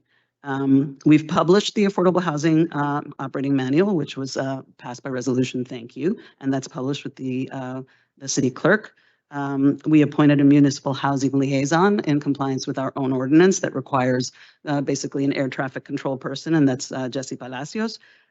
We are drafting a 5-year housing action plan to be published in February of 2025. That has been an ongoing effort that the data analyst and community engagement coordinator spearheads. So we've had 2 vacancies already. It keeps sort of delaying, but we are working with the Division of City Planning, the Division of Community Development, Housing Preservation, all of our colleagues, Jersey City Housing Authority. We have drafts, we have outlines, we have data that we would like to find if we don't already have it. So it's in various stages of planning. We just haven't written like an executive summary yet, but it exists, and we're trying to sort of put the meat on the bones. We are continuing professional development and training for our staff. We have currently 2 certified affordable housing professional of New Jersey, certified affordable housing certificate holders on staff. One of them has completed her training and will receive her certificate now. And then in the fall, we'll be training 1 more. So we'll have a total of 5, including me, right? I forgot, I've been trained.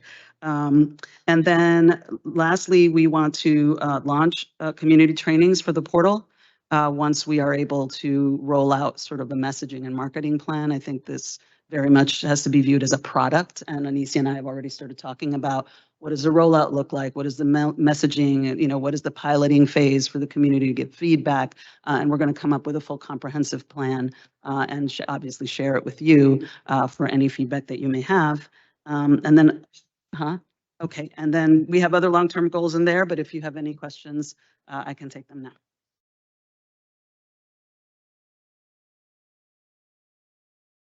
Do we know, like I see a lot of the units coming online, how many folks are on a wait list for affordable housing? What's the demand like? So the demand is pretty great, but there is not one central waiting list. Each property has its own wait list. We find that for any building that has low and moderate income, the waiting list can be anywhere in the hundreds to thousands. 2 of the downtown buildings actually are grandfathered into a rolling waiting list, and they do have thousands of people on their waiting list because they just take the name and you just add your name. And we do direct people there. There are not a lot of huge vacancies, but when there are, they notify us. We work with them to make sure that they pull from that waiting list and qualify households as quickly as possible. For some of the other buildings, in particular with studio units, and I will tell you this, and Anicia knows the studio units are complicated. Those become very hard to fill.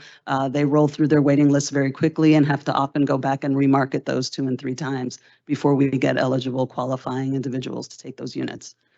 What would you estimate the demand to be Jersey City wide in terms of the number of affordable units that we would have to build within the next 5 to 10 years? I don't have that answer right now. That is what the action plan is intended to give you, this sort of like bird's eye view of what is the scenario, you know, what's happening on the ground. And so we're probably trying to amass that information because we have to work with Jersey City Housing Authority, community development. Even the state has projects here under LIHTC that we may not necessarily know about. So we're trying to find them all. And I can certainly try to do my best to get you back that number, but off the top of my head, I don't know. Last question from me, hopefully. Are we in any conversation with the county in terms of, yes, right now, the plan for affordable housing is to sort of add it on to a current project, but is there any appetite for us to work with the county to create like a wholly dedicated affordable housing site, bless you? You mean like a physical building? Yes, like or a 100%? physical building. I mean, I do believe those, sorry? Yeah, no, it's not best practices because creates segregation, as you may be aware. So that, but the county and community development do work very closely together to provide funding because subsidies is really the key to any unit being in a mixed income unit. It doesn't really matter. You have an affordable unit, it costs the same as a market rate unit to build. So the critical component to put our heads together with the county and anywhere else we can find is what are the subsidies? How can we help and encourage developers to create these units? And usually what that means is making sure we're not impacting their budget too greatly so that they can actually create the units as they are required to do with some of our redevelopment plans. So that would be the only strategy that we would use is to have the developers build it and not, I don't mean segregation like low income housing, like it could be just heavily subsidized housing from like local, state and federal government and. Right, I think typically right now that falls to the Jersey City Housing Authority. Primarily, the Jersey City Housing Authority with their federal funds create those types of buildings. Typically geared towards seniors or veterans. They have like Lafayette Village, right? And they have those that are low and moderate income units almost exclusively without any market rate. That would not be, I mean, we can look at that and our report will make a recommendation based on their feedback to us and how they want to see themselves reflected in the report. But for our division, what we are trying to create is affordable housing in luxury buildings, in mixed income units throughout the city, so that there's not one place where you're going to go look for them. You can live anywhere you want. And I think that's ultimately the goal that we're trying to achieve through this our rubric. Okay, thank you. Just to add that usually when we see those type of buildings, they usually get federal subsidies. So it's either like Section 8 project vouchers, which are different than Section 8 vouchers that are tied to an individual. Buildings, if they can apply to have a Section 8 project voucher, that would mean all the units in there would be eligible for Section 8. And also through the different LIHTC programs. We do see some developers that are usually affordable housing developers that really understand how to build those type of buildings and how to get those subsidies. We see those sometimes. And actually the biggest thing that we can do as a city is to make sure that we maintain the existing buildings that are like that now. I'll be coming in front of you shortly, actually, with some requests for re-ups on pilots for buildings that are 100% affordable and that with pilots ending, it creates difficulty in keeping that situation. So I think both the creation of things as what you're asking about, as well as maintaining the ones we already have are very important for affordability in the future. Thank you. Any other questions related to affordable housing? Yeah. Next, we're going to have city planning and Director Tanya Marione.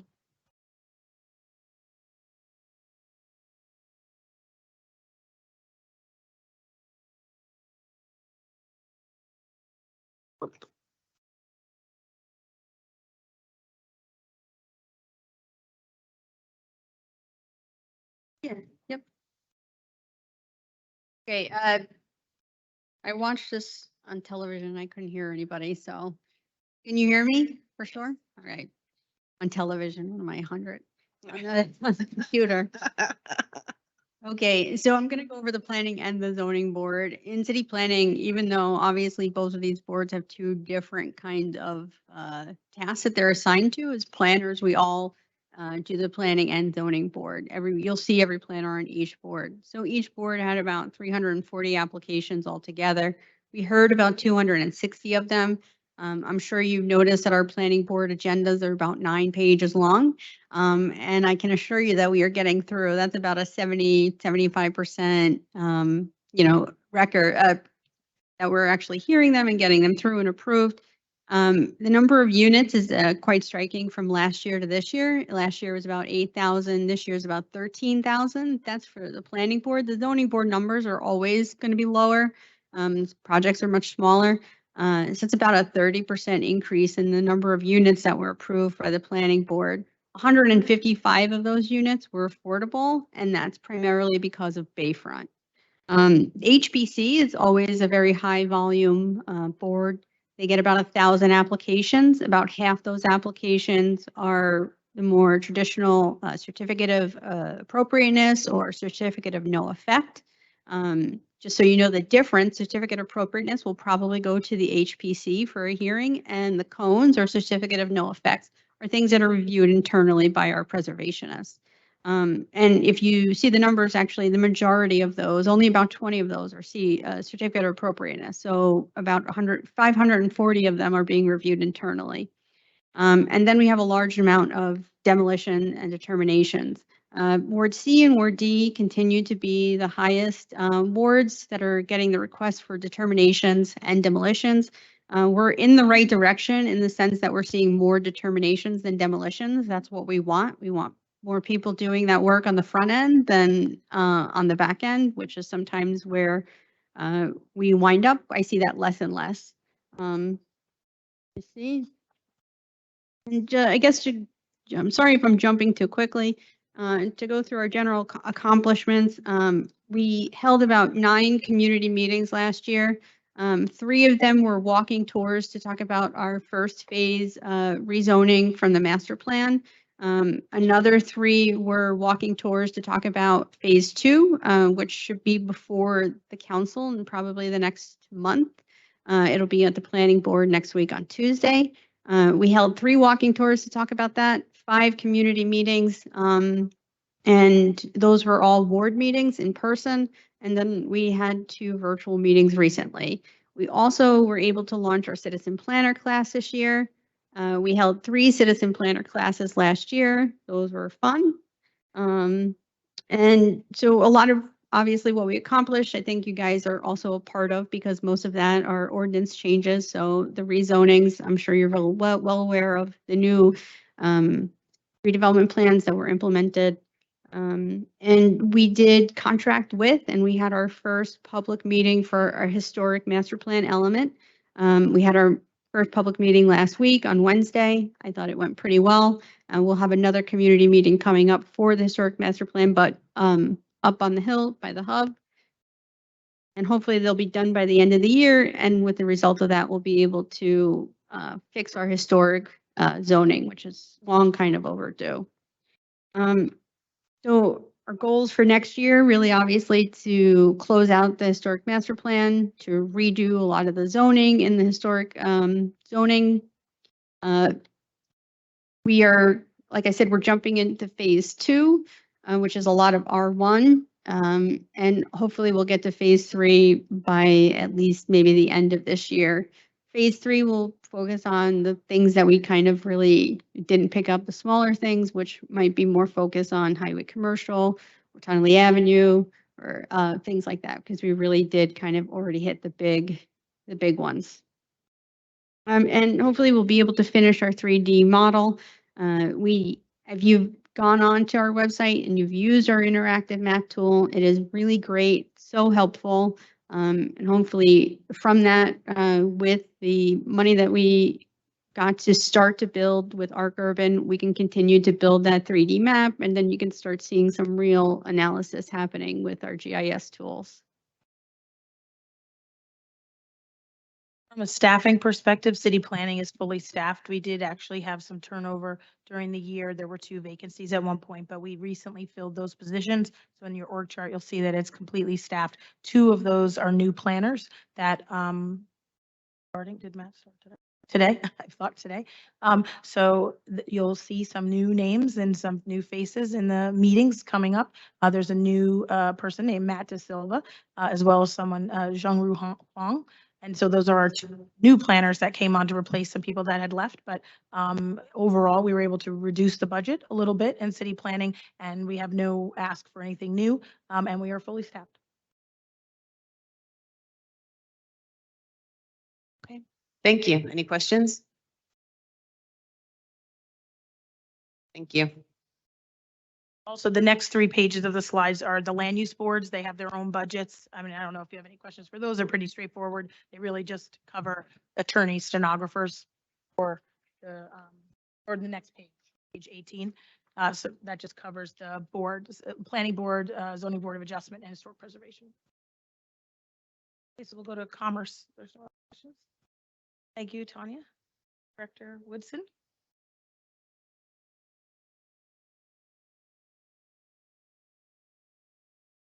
Good afternoon, council members. Good afternoon. Talk about. The Division of Commerce, one of the smaller divisions. We have a total staff of 5, but I am happy to say, and I love to brag about, that we bring in a ton of revenue.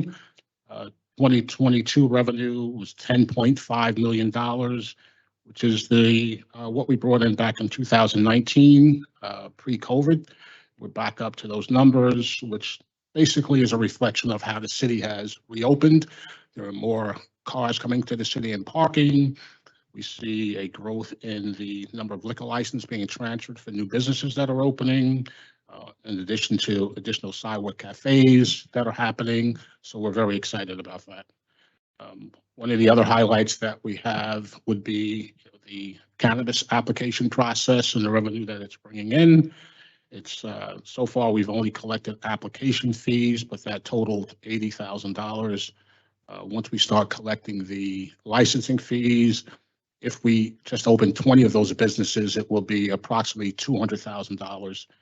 And eventually, once we start collecting the 2.5%, 2% tax on the cannabis, that's probably going to bring in quite a few $100,000. Definitely excited about the revenue. We have other businesses that everything seems to continue growing. Things that we're focused on for this year would be maximizing the cannabis revenue. We start collecting the 2% taxes. You know, some of you, all of you should know that we are working on the smoke shop ordinance, which will have a licensing fee, which will also bring in some additional revenue and also add some, more importantly, the controls over these businesses that seem to be popping up all over. Any questions at this point?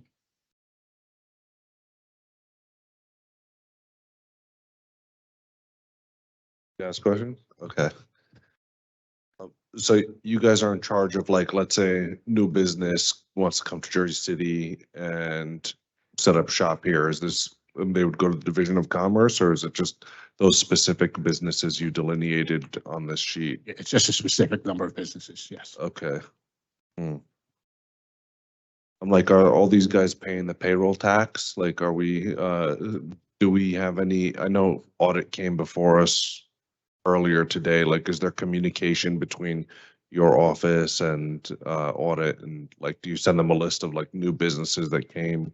We've sent, I think it's over a year ago, we did send a listing of all the businesses that we have. I think that there was a request from our division as well as HHS that we just supply them with that information. Like, is it's only once a year you guys send it, or is it like once quarterly, or is it? It's pretty much been upon request. Okay. I think like there should be more communication between. Makes sense. Yes, I agree. I think that's it on my end. Questions? Thank you. It's nobody's fault. I'm just like, trying to connect everyone together and, so that we're all working, You can reach out and set up something more regular. rowing the boat the same direction. Yeah, we do renewals.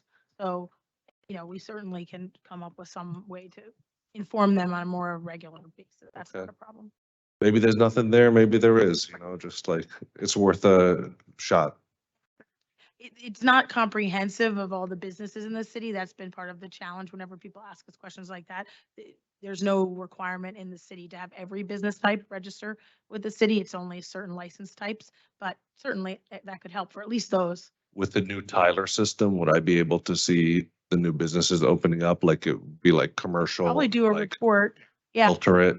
You can work with your staff to have a report run, like on a whatever monthly, quarterly basis to show all of the new applications. Yeah, for sure. Okay, That's possible. thank you.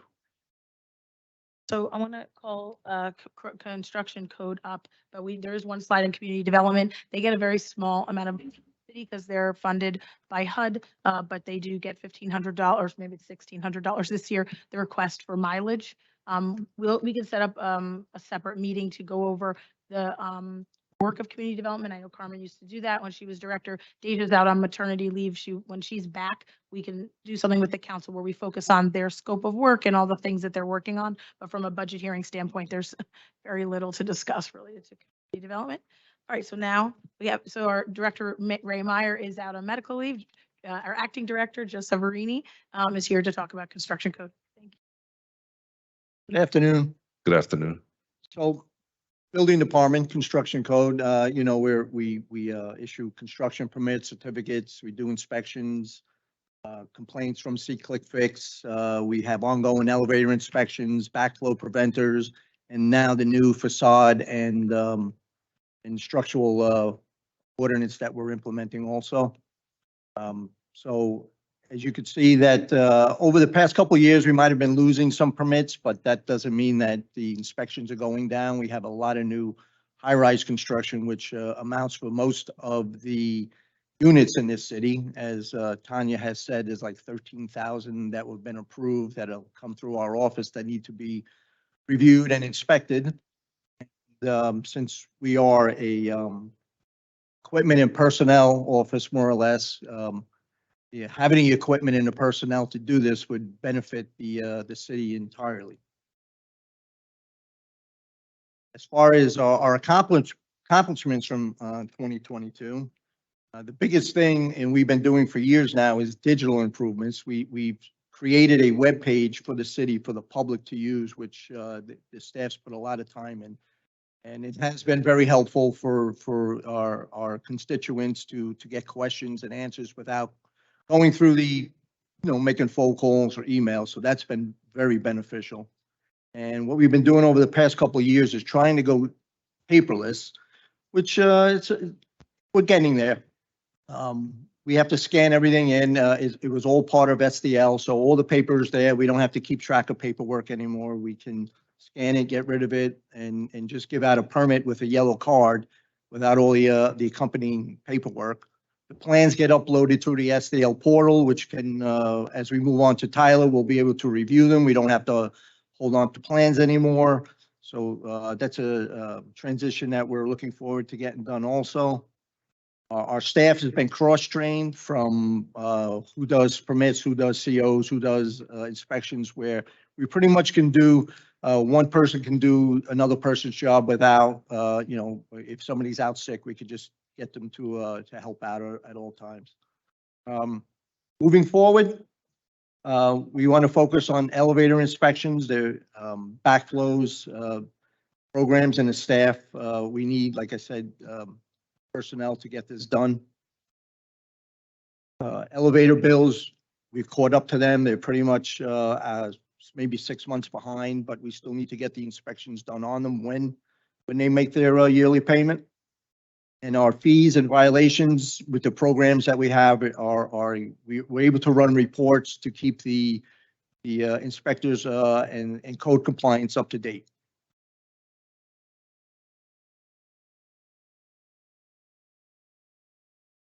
Of course, for the coming year, we strive to be better. We hope the constituents are, they're using the website and letting us know how well we're doing, but we always strive to do better.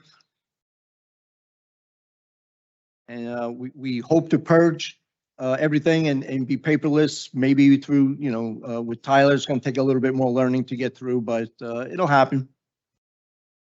And that's it. Okay. All right. Do we know how much we collect? Yes, sir. How much do we collect in fees for violations, for construction code violations? That's the number we don't have. Okay. Just total revenue. I don't know if we have specific violations. We can certainly get you that number. If there's something put through C-Click Fix, and I just experienced this the other day with the bad actor in the community that had a scaffold out and all this equipment out, caused someone's house to get burglarized. Yes. And then they clean up their act before the inspector comes. Do they still receive a summons, or what's the protocol for, something that's been, a complaint that's been submitted, but then it's rectified by the time the inspector shows up? That's the problem. We're not there to witness what it was. And I think I know what job you're talking about. It was cleaned up when we got there, but we did speak with the contractor and he has to do a better job on keeping the site clean. And I've instructed the inspector to make more frequent visits to make sure that's happening. Okay. But unless we physically see it, it's a little difficult to issue a violation and bring it to court. I love that you guys cross-trained internally to make sure that the permits, and everyone is able to assess everything.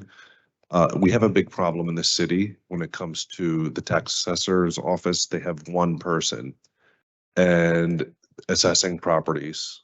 So the construction code officials who are assessing properties and issuing permits, they are empowered by state law evidently to also assist with the tax assessing side. And asked to assist, yeah. Can we have the construction code officials get cross-trained in whatever criteria that the tax assessor needs, because you guys are already going out to that property. And we have a huge revenue problem, and they have a problem not being able to catch up with all this construction that's happening in Jersey City. It's great, but we're not able to collect on that revenue because they're being flat-footed because they have a short-staffed office. So About that, I guess I'm not as familiar to why they need to go to the field. The paperwork related to a C of O that tells them square footage, bedroom counts, all the information isn't enough information for them to assess. They actually need to go to the property. I mean, I'm not familiar. So I guess I was trying to understand. We provide a significant amount of information in the paperwork, and I would think that that should be enough. You can, you can appraise a property through that information. It's done all the time. So I'm not That's- aware. I think that sounds like maybe we could, I don't run the tax assessor office, but it sounds like we could have some conversations about that because, we do want to in general minimize how much we need to get people in the field because that's what takes an enormous amount of time. So it seems like we would do whatever we could to transmit the information and the detail they would need to keep those assessments up to date. I think that's a great idea. I'm not entirely sure how the sausage gets made, but I think that it needs to be a meeting of the we're minds. stepping outside of the realm of the budget hearings altogether. I think this is a good conversation to set up a separate meeting outside of this. I Just think because this- it's a little bit more complicated than just figuring out who and where the revenues come from. And we need the tax assessor in the room to have that conversation with construction code and HEDC. That's why they're here, and that's why I'm asking them respectfully. Because And respectfully, yes, but I think that if it's, I think this is appropriately within the realm of this budget hearing because they have one assessor and they have 26 construction code. How many construction code officials you have? Thank you. Okay. So we could add 26 people who are assessing properties as well as helping, with the tax assessor. The point is that, yes, it's a valid point to raise, but now we're sort of moving into a different direction. And I think a more productive conversation is to set up that next meeting. Okay, yeah, that's what I'm trying to do. As well as administration to work with the tax assessor's office. I just asked for a meeting of the minds, essentially. Thank you. Based on your construction code fee, are we compatible throughout the state with our construction code fee? Construction code fees are probably in line with the rest of the state. Okay, We're no more or no less. We're about average. we're about, We may even be a little bit less than some other towns, but oh, we're a little less. a lot of money, we don't want to go too high above. And we may have to reduce our fees. Okay, but is it worth looking at for us to Because if adjust we it? do that, when we have to staff it more. It again? If we take in more, we have to use that money to staff back into staff. We're not supposed to take that money for Okay, another purpose. So it's kind of a catch-22 a little bit, like, yes, we could charge more, but then right. factor. So if that's something the council would like to do, we could certainly look at that, but it wouldn't be raising revenue for something else. No. I'm not, I don't want the money for nothing else. I want it for more staffing because based on the building, well, this building that we going on, I'm quite sure, even though you're saying we got 26, still not enough. You know what I'm saying? Because we just got a lot going on in this city right now. So I was saying, then if that's the case, and if we can increase our fees, then we can increase another person to pretty much, assess all this that's going on. That's all, because we're doing too much building and I know we're missing a lot. I just know we are. Definitely need more inspectors to help out with the number of units that are coming in. And how is the elevator? That's a little difficult still. The state is having the same problem obtaining inspectors. So we have one subcode and one full-time inspector, but we could probably use another 2 full-timers just to get caught up. Yeah, Very it's, difficult hiring. It's a very limited number of Yeah. people out there with the license, and that's dwindling as they retire. mhm. It is hard. We may, if we offered them a little more to come Yeah. here, we might be able to steal them away from some other town or the state. So we are low in that area with the elevator. We're low in terms of our need, but what we offer, we actually are offering a quite a high rate. We still are struggling to get that them with that rate because in the private sector, they still make significantly more. But in terms of public sector, elevator inspector rates, we're at the high end. And we've Okay. experimented with that. We've advertised. We're working right now with the state. Ray Meyer is on the committee at the state level related to elevator inspections. And so they're working on a system where they'd be able to have the elevator companies do the inspections and certify because of the shortage. This isn't just a. No, right, it's a issue, state. It's statewide. So we're very aware of it. We actively look for elevator inspectors. Yeah. We send notices to every licensed inspector in the state to try to recruit them to us.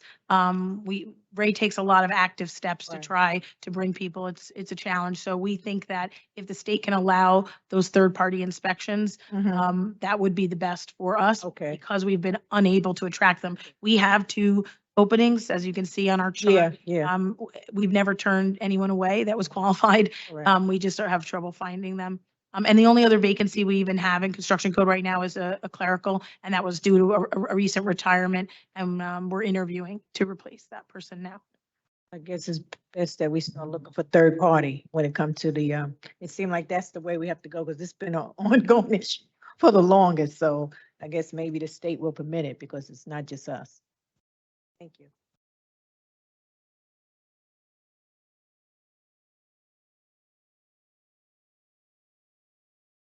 I'm going to ask Jose to come up and join us, the Director Arango.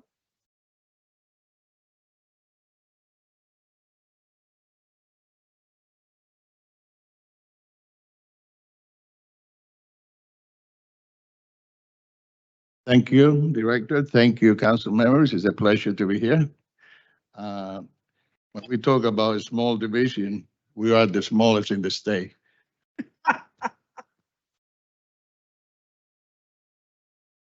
We are doing pretty good. After the coronavirus crisis, we have been more dedicated to business retention because what's important, especially for the small business in the community, to feel comfortable with the city, with the government, and with the services that we provide to them.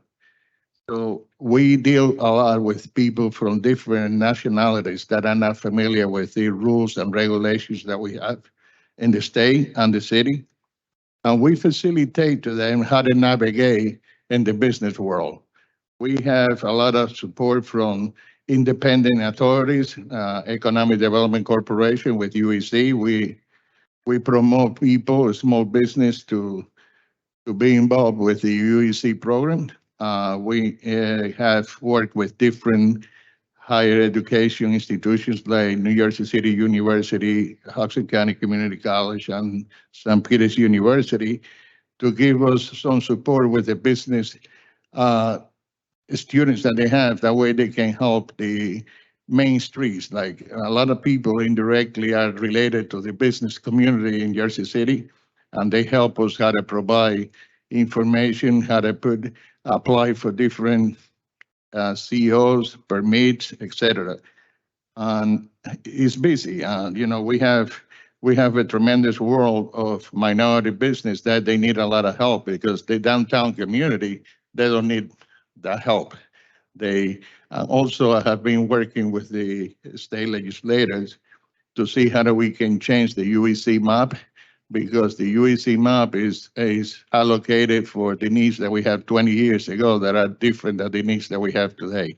I think we should change that map to help more in areas like West Side Avenue, Central Avenue, Palisade Avenue, and Ward F, Ward A, that are in need to have more help from UEC.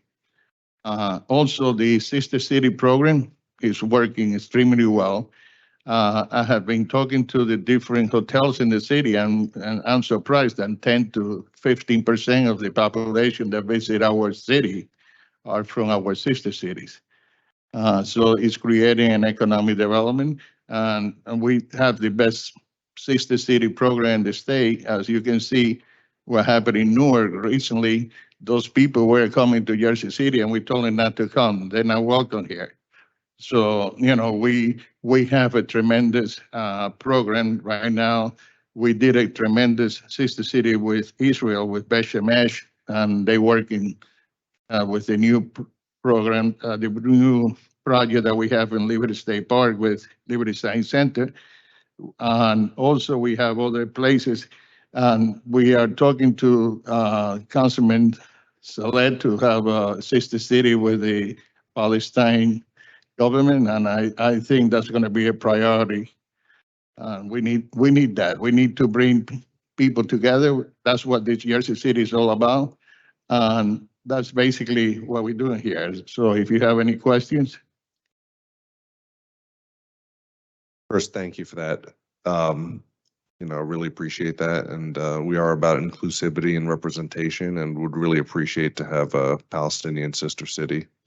My question is on the urban enterprise zones. Are those determined, educate me, are those determined by the state? Like yes, zone and that's why I'm working with the state legislation and working with the senators.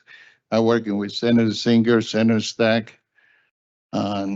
Because they're familiar. Senator Singer is from Ocean County, and he has a different universe of business there, but they use UEC extremely in the main streets. So we have to unite the North and the South and make sure that we have support from all over the place.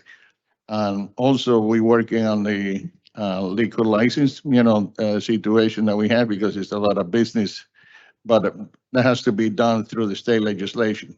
And it's little things that people don't pay attention, but you have to have the pulse of what in the community is needed. do we have any UEZ money left or has it? That's a question for Economic Development Corporation. They have a board and they administrate that money. Okay, thank you. Excellent question. Is it a possibility that you and diversity inclusion and the EDC could meet? And the reason why I'm asking is because I'm quite sure y'all overlapping. I just Yes, got a yes, feeling. no. We have to work together. We were working together with a former director, but now we have to react the relationship because I think also we should pay attention to a grant program because there's a lot of grants, federal grants that can help a small business and help educational ways also because we have a lot of private schools coming into the city that it's a different world up here and we have a lot of money up there. The thing is we have to have a team that understand where we have to go and how do we have to apply for this. And it's money that is not going to affect taxpayers. Because I think there's an overlapping with those three divisions because y'all all basically deal with small business in some way. Yes. So it has to do with the funds. I think we should unify those.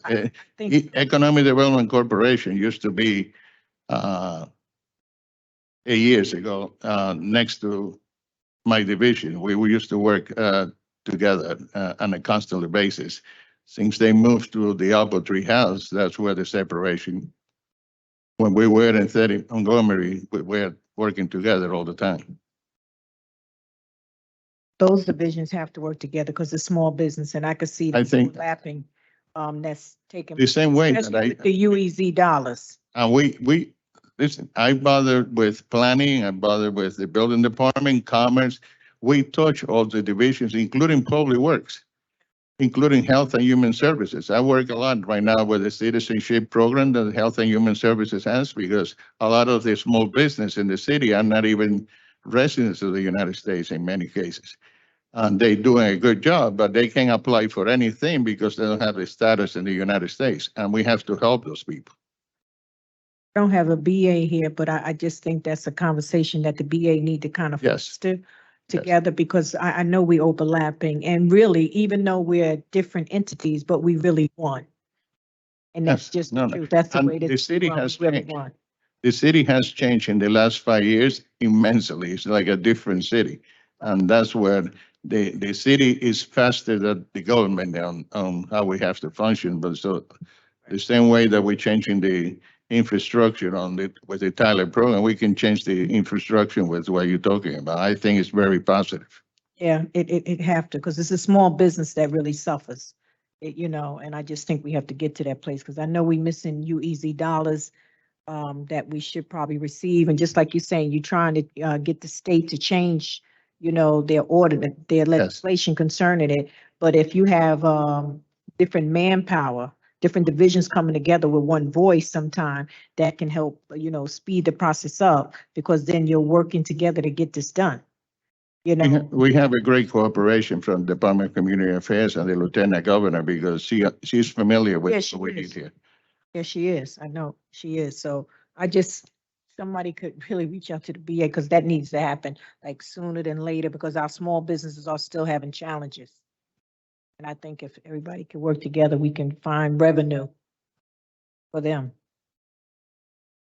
Thank you.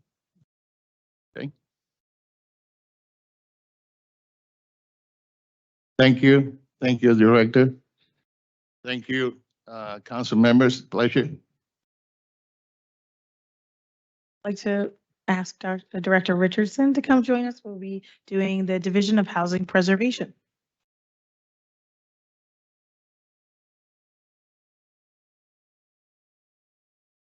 Good afternoon, Council. All right, I'm going to be going through just some, pretty much a basic overview, if you will, of some things with housing preservation. I want to start with the revenue.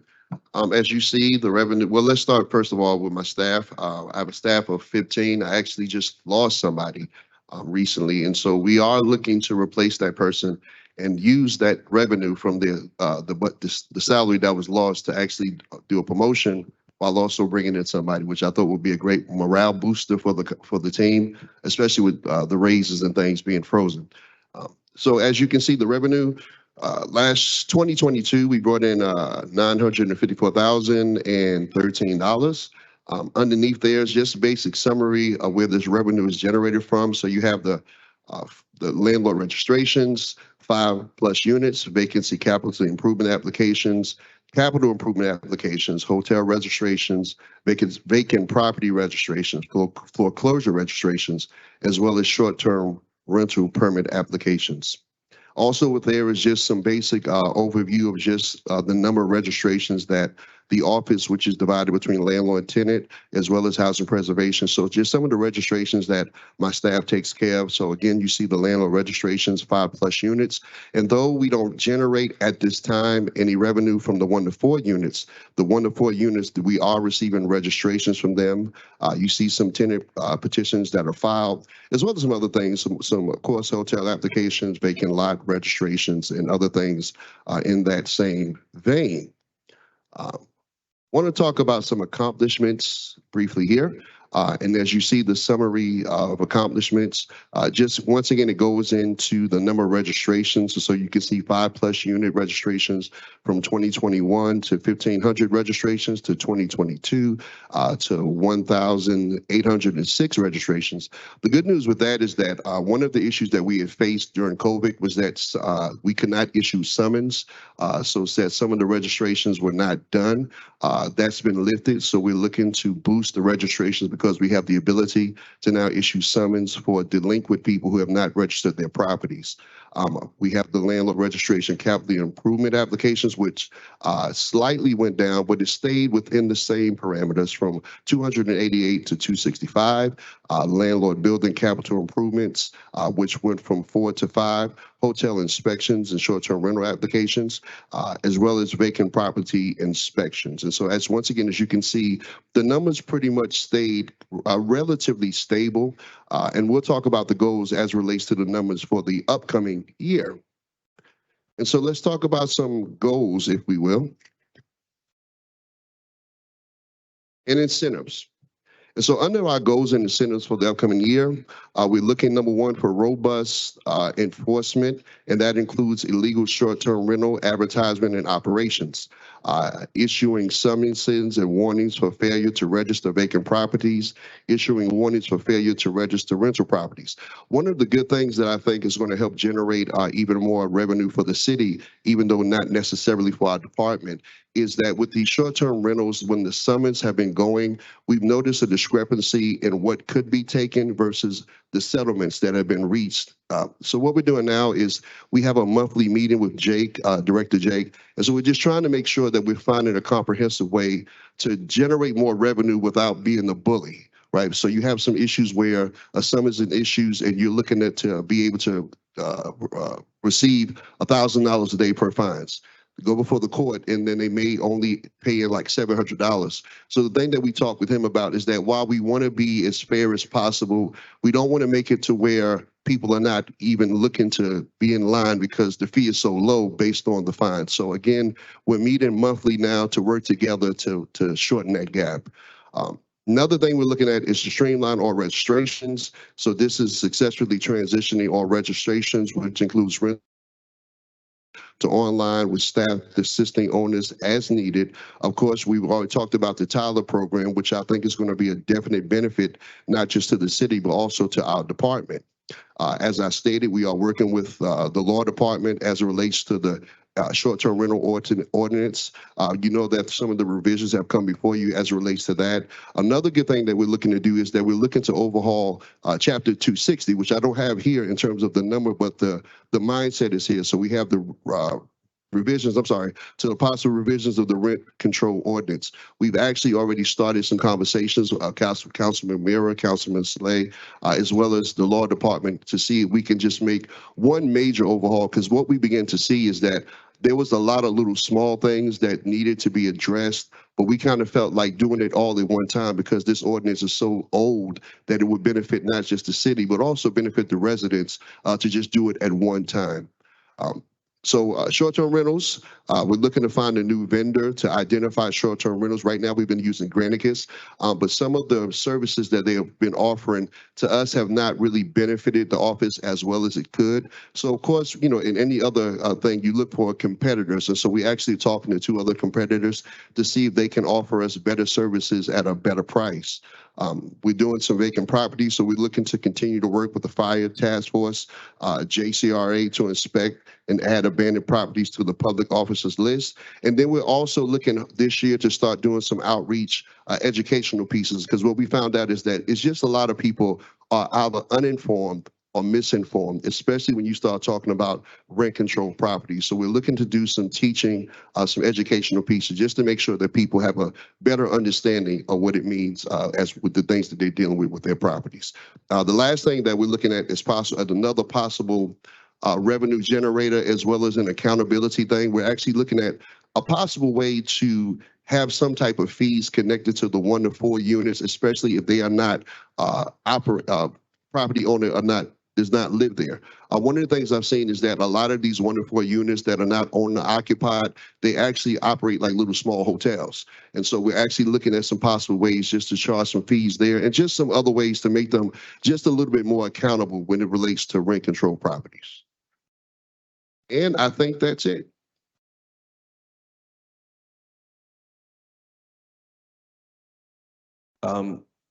What's your opinion as to the 1 to 4 families? I believe that we're the only municipality in the area that allows up to 4 families in terms of 1 to 4 families are not rent controlled. So I think Union City is like 1 to 2, and maybe Hoboken's 1 to 2. Like, why? Is there a reason why we bring it up all the way to 4 families, or do you know of anything? I mean, when I walked in, that was just the way it was before I got here. So I'm not sure what the thinking was as it relates to just 1 to 4. Again, I think that when they are owner occupied, they are more diligent in taking care of their property and even addressing the needs of their renters. My concern is when they are not owner occupied, because a lot of times I'm seeing that some of them are not just operating as hotels. Also, some of these, what we call slum landlords, tend to be those who don't occupy those smaller units. But I'm not sure about the thinking of why it's only 1 to 4. And I want to thank you and Councilwoman Mira Prinzeri for your efforts on uplifting all of Chapter 260. I know I was resistant to it, but I came around and really look forward to working with you guys on that. Thank you. Do we have a way of recording slum landlords? Not directly. Of course, you know, I mean, right now, they can file petitions and things like that, but we don't have a way of directly identifying what we would qualify as slum landlords. So you pretty much just are tracking the petitions, the complaints and things like that, but there's no quote unquote way of just directly saying these people are slum landlords and these people are not. Let me ask you something. If a person complains about a landlord more than twice with some type of health issue, because that's what a slum landlord really is. They're not providing the tenant with a healthy environment. Okay, so if they come to, if you get a complaint at least about 2 or 3 times from like one building, what, isn't that a way that we can track it and say, well, you know, we done got 2 or 3 complaints against this person, so it might be evident that they are considered some type of slum landlord. Is there a way for us to record that? Because I'm quite sure when you look at slum landlords, they got more than one complaint. Well, I think that too is a discussion that we would have to bring in Director Jake into, because he deals with quality of life. And so depending on what the complaint is, some complaints, even though it's valid, my office wouldn't cover it. But then I think if you bring offices together that cover these things, we can come up with a comprehensive plan to better identify them. Because I'm getting, like, I get complaints about how people are living, you know, and it's not healthy at all. And for quite a few of them, they are in like affordable units. So even when the director said we have to maintain our affordable units, we have to figure out a way how to maintain that also, because they're affordable and they're not in a healthy, they don't live in a healthy environment. Right. That's why I'm trying to figure out with this capital improvement, which is very low when you look at it, because it's like 1.35 based on $100 they spend Right. to improve their property. You know what I'm saying? To bring it up, to allow people to live in a better condition is just too low. I mean, we would have to be fair across the board, and for some landlords, when it comes to capital improvement, they should receive more, to be perfectly honest, based on what they put in that unit, because you want the person who's in that unit to be comfortable. So that's a problem I'm seeing across the board too, is that these people who are already in units are not in a healthy environment. And I know it has something to do with our capital improvement, how low it is, you know, so I'm just trying to see where we can connect here with Jake, because Jake would have a part in this too, on how we can pretty much bring that up, because you want to keep those who are in those units, because we're going to lose affordable units, because what will happen, they will get pushed out. And then some of these landlords will bring that building up to another level where no longer you can afford the affordability there. Right. So now they get in market rent. And so now we have people who once could afford to live there can no longer live there, because they're easily pushing them out because they're not doing their building. So I don't want no excuse to tell, you know, for them. I mean, just to clarify though, if they're rent controlled unit, even if the tenant turns over, I mean, the director, you know, could clarify if I'm wrong, the rents are still set. Yeah. Even if it turns over, they have to keep the rent at a certain. It at a doesn't. certain not level. Like New York City rent stabilization, where when you leave, it can reset. In our city, it does not reset. So yeah, we have a base, they're still subject to a base rent if they're rent control. So they can't go up so much. And they can't, I know it's the CPI is 4%, so they can't. Correct. They can't go beside that. But then in those units, which is rent control, because of the capital improvement is so low, those people live in a condition that's not healthy, because what I get from the landlord then is that they can't afford to bring it really up to the standard, because what they get back on capital improvement is just too low. And you have some landlords that do want to improve their property, but if I'm only getting $1.35, how can I do it as a landlord to make sure these people live in a, you know, a healthy environment, so to say? It's twofold I'm really talking. It is, right, because that's the issue that you face, is that the more you give the landlord, then, you know, how much are they going to now put that on the renter? So it's just, I think it's a conversation that we should have even more beyond this, but it's something that's worth visiting. I understand what you're saying, but how much would they put on the renter? Okay, now we dealing with this right to counsel. I don't know if anybody think, I'm just saying, because then that's going to be put on the renter too when we start getting into that. Yeah, I mean, we worrying about that. We're just clarifying that percentage cap is how much they're allowed to pass on. Correct. So if we increase that, yes, they'll be more likely to put more money in, but that means they also get to charge more rent to the tenant. So I think that's the challenge, is finding how do we get it's healthy. Correct. Also, we don't want to push people out. Right. Displace people. I think maybe what we could look into is for repeat offenders, depending on how many. I don't know how we determine it, but we could work with Jake. Maybe there is something in our ordinance that can create a more serious penalty rather than them just dealing with each individual violation. I'm not sure, but I'm. Right, because what you're people are saying. people are living in filth. They So- they absolutely living in filth.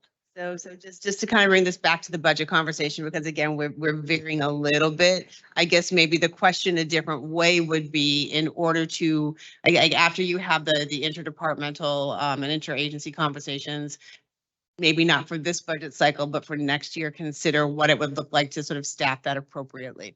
Gotcha. Right, from the different and various angles, or if there's an adjustment that can be made this year that might be helpful, we can have that conversation too. But I think from like a budgetary perspective, these are things that we do need to be concerned about, and knowing that they're short-staffed around all departments. And, you know, you have to have this conversation with the prosecutor, but you also need to have it with the health department, right? Because they have inspectors that come in and inspect different things.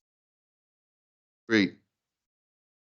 In our system that we're building to automate, once we determine what that is, how to define what type of violation what type of violation makeup, what it would look like to be able to take it maybe to the next level of some sort of other penalty. That could it doesn't necessarily have to mean more staffing. We can maybe do that with the new system, that it triggers some other sort of penalty. I don't know, but anything we can do to address the issue, we certainly are open to. Because I'm looking at you. So with 5 capital improvement applications, so I'm wondering what's. Right. That's why I'm on the budget. Right there. Any other questions? Okay, thank you. Thank you. Back up Director Marion to talk about zoning. She's our acting zoning official and director of the Division of Zoning.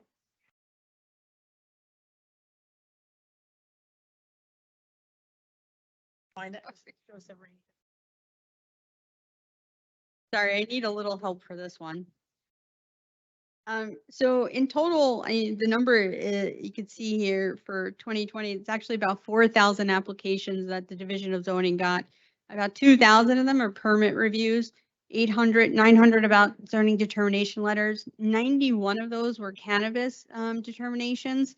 About, I think, 145 of them were short-term rental certifications. So one thing to point out there is that when the ordinance is changed for the short-term rental, part of that is a language change to go from zoning certificate to zoning determination letter. So that 145 zoning certificates, no fees are being collected for that.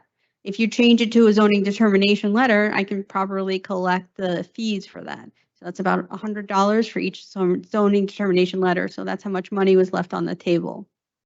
The other thing is, I guess, violations. Sorry, I'm trying to. There we go. There were about a total of 480 violations. The number one offender this year was parking in front of the carports, illegal parking in the front. Last year, it was third units. Based on my review so far, these two kind of decide who's going to be first each year, but those are the big ones. The violations happen the most in Ward D, and that's for front yard parking and for the illegal third units. There's another violation that is about front yard landscaping, so it's a little not really clear because front yard landscaping is usually tied to front yard parking. So you get 2 violations for basically digging up your front yard and parking in front of it. And I see in this one that we also wrote the fines that were collected for zoning code violations. My conversation with Chief Prosecutor Hudnut was that zoning doesn't really have the authority to collect those fines. I mean, this is a conversation we can continue to have further down the line, but I believe it's similar to what Director Richardson was saying in the sense that those fines are collected at municipal court. So for the zoning process, you get a violation. If you don't fix it, you get a summons, and then the summons goes to court, and that's when those fines were collected. Previously, I think historically, when the violations were sent out, fines were collected from the zoning official. I don't really have anything really solid to say on that, just as a point of clarity for what's happening right now, especially with our revenue. I know the driveway markings is also something that we don't collect a fee for. So there's potential revenue that we can bring in for the driveway markings. I think that would be pretty substantial, driveway markings, short-term rentals. And I believe that's it. The staffing, we lost like 50% of our staff. I'm not really quite sure what to say on all of those matters, but I think, yeah, okay. We lost 4 people due to retirements. We've already replaced 2 of those people. They are also around the same wavelength of newly starting. So there'll be some new people around. These are highly qualified staff members. We wanted to go a different direction in terms of how we staff up this office in the future. So we were no longer replacing the positions with more typical clerical or administrative people. We're bringing in professionals. So the 2 people we have starting, one is an architect and one is a planner. And so we are trying to be more efficient with this office and do more with less staff. We don't actually believe from a number standpoint, when we worked on this, we didn't believe we needed to replace 1 for 1 every single person we had. We thought it'd be better to replace them with professionals, and then you could do it with less staff. So they'll be able to answer more questions, do application intake, answer questions about what's allowed from a zoning perspective, issue violations as necessary. And we've kind of just been reconceiving the way this whole office functions. And it's something that Director Marion and I have been working on pretty closely in the last few months. And that's an ongoing thing. I think next year when we come back to you, we will, during this year, we'll probably be back in front of you with a change that we're working on. And by next year, I think the budget will show that we have a new plan in place of how to handle it. But I think it will, overall, it's going to create efficiencies. It's going to save the city money while we continue to do more. Any questions for Division of Zoning? So you're doing planning and zoning. How are you able to manage that, and how you keep it sane? Okay. Are there plans to hire a zoning official, or planning? Is Matt gonna eventually elevate? Help. I will say that Director Taylor was fantastic and brought institutional knowledge for 38 years. My review, because of, I think, of what I do on a very daily basis, is a lot quicker. So I can look at 20 plans and I can probably get through them quicker than possibly he or a more junior level planner was. So it's definitely that works in my favor. And as long as it's, days dedicated to one thing and the other, we've done pretty well, I have to say, actually. Everybody, the staff is fantastic in zoning and planning. We've all kind of taken up some more extra work to make sure that we're all honestly getting the job done. So we're seeing efficiencies actually, because the planners had to step in. We had at some point, other than the new hires, in that interim, we had no person other than administrative staff and inspectors. Like we didn't have anyone with a planning or a zoning background to be able to review and do plan review and zoning determination letters. So all of that had to be done by the city planning staff. And really, I think that's where we started to see the efficiencies come in, that though it overloaded them a bit. And so it was great that we've been able to fill some of the positions. We saw that we can do things more quickly, and there's a lot of synergy between those 2 offices, and there's a lot of discussion because the one office refers to the other office. So if you have the same people or the same background, right? Someone who is skilled in writing zoning and reviewing plans, doing that referral, they can actually solve stuff sometimes just quickly in that first review, and it can save a lot of time. Also, they can quickly identify if something needs to go to the zoning board, and maybe then they're the planner that takes it to the zoning board. So this is what we're working on now, is trying to understand how do we, how do we use those efficiencies to our benefit? Any other questions at all about anything in the department? Thank you all for having us. presentation. I forgot to tell you my favorite fact, which is that the planning board did 25 meetings in 5 hours, so they basically work 3 hours of full time, each of them. They work 3 40-hour weeks, the planning board and the zoning board. Well, we thank our volunteers. Because we don't pay them and we don't feed them anymore, but we appreciate their time because they are basically an employee. Thank you all. Thank you. Motion.